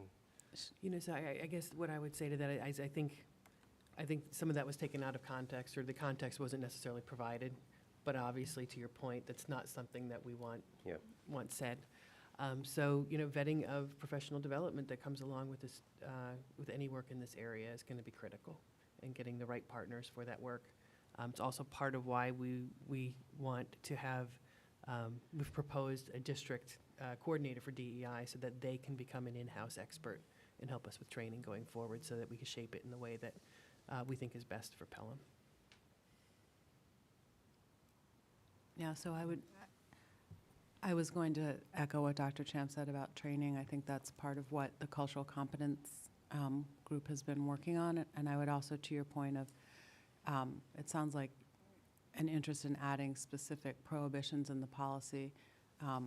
It seems like a slippery slope to me to put specific words in, and not something that. No, yeah, I'm not sure if the answer is prohibitions. It's just more the spirit of what we're trying to do. I think we all agree that that language is not something that we're condoning in our district. Any other questions or comments? All in favor? Aye. Aye. Any opposed? Any abstentions? Okay.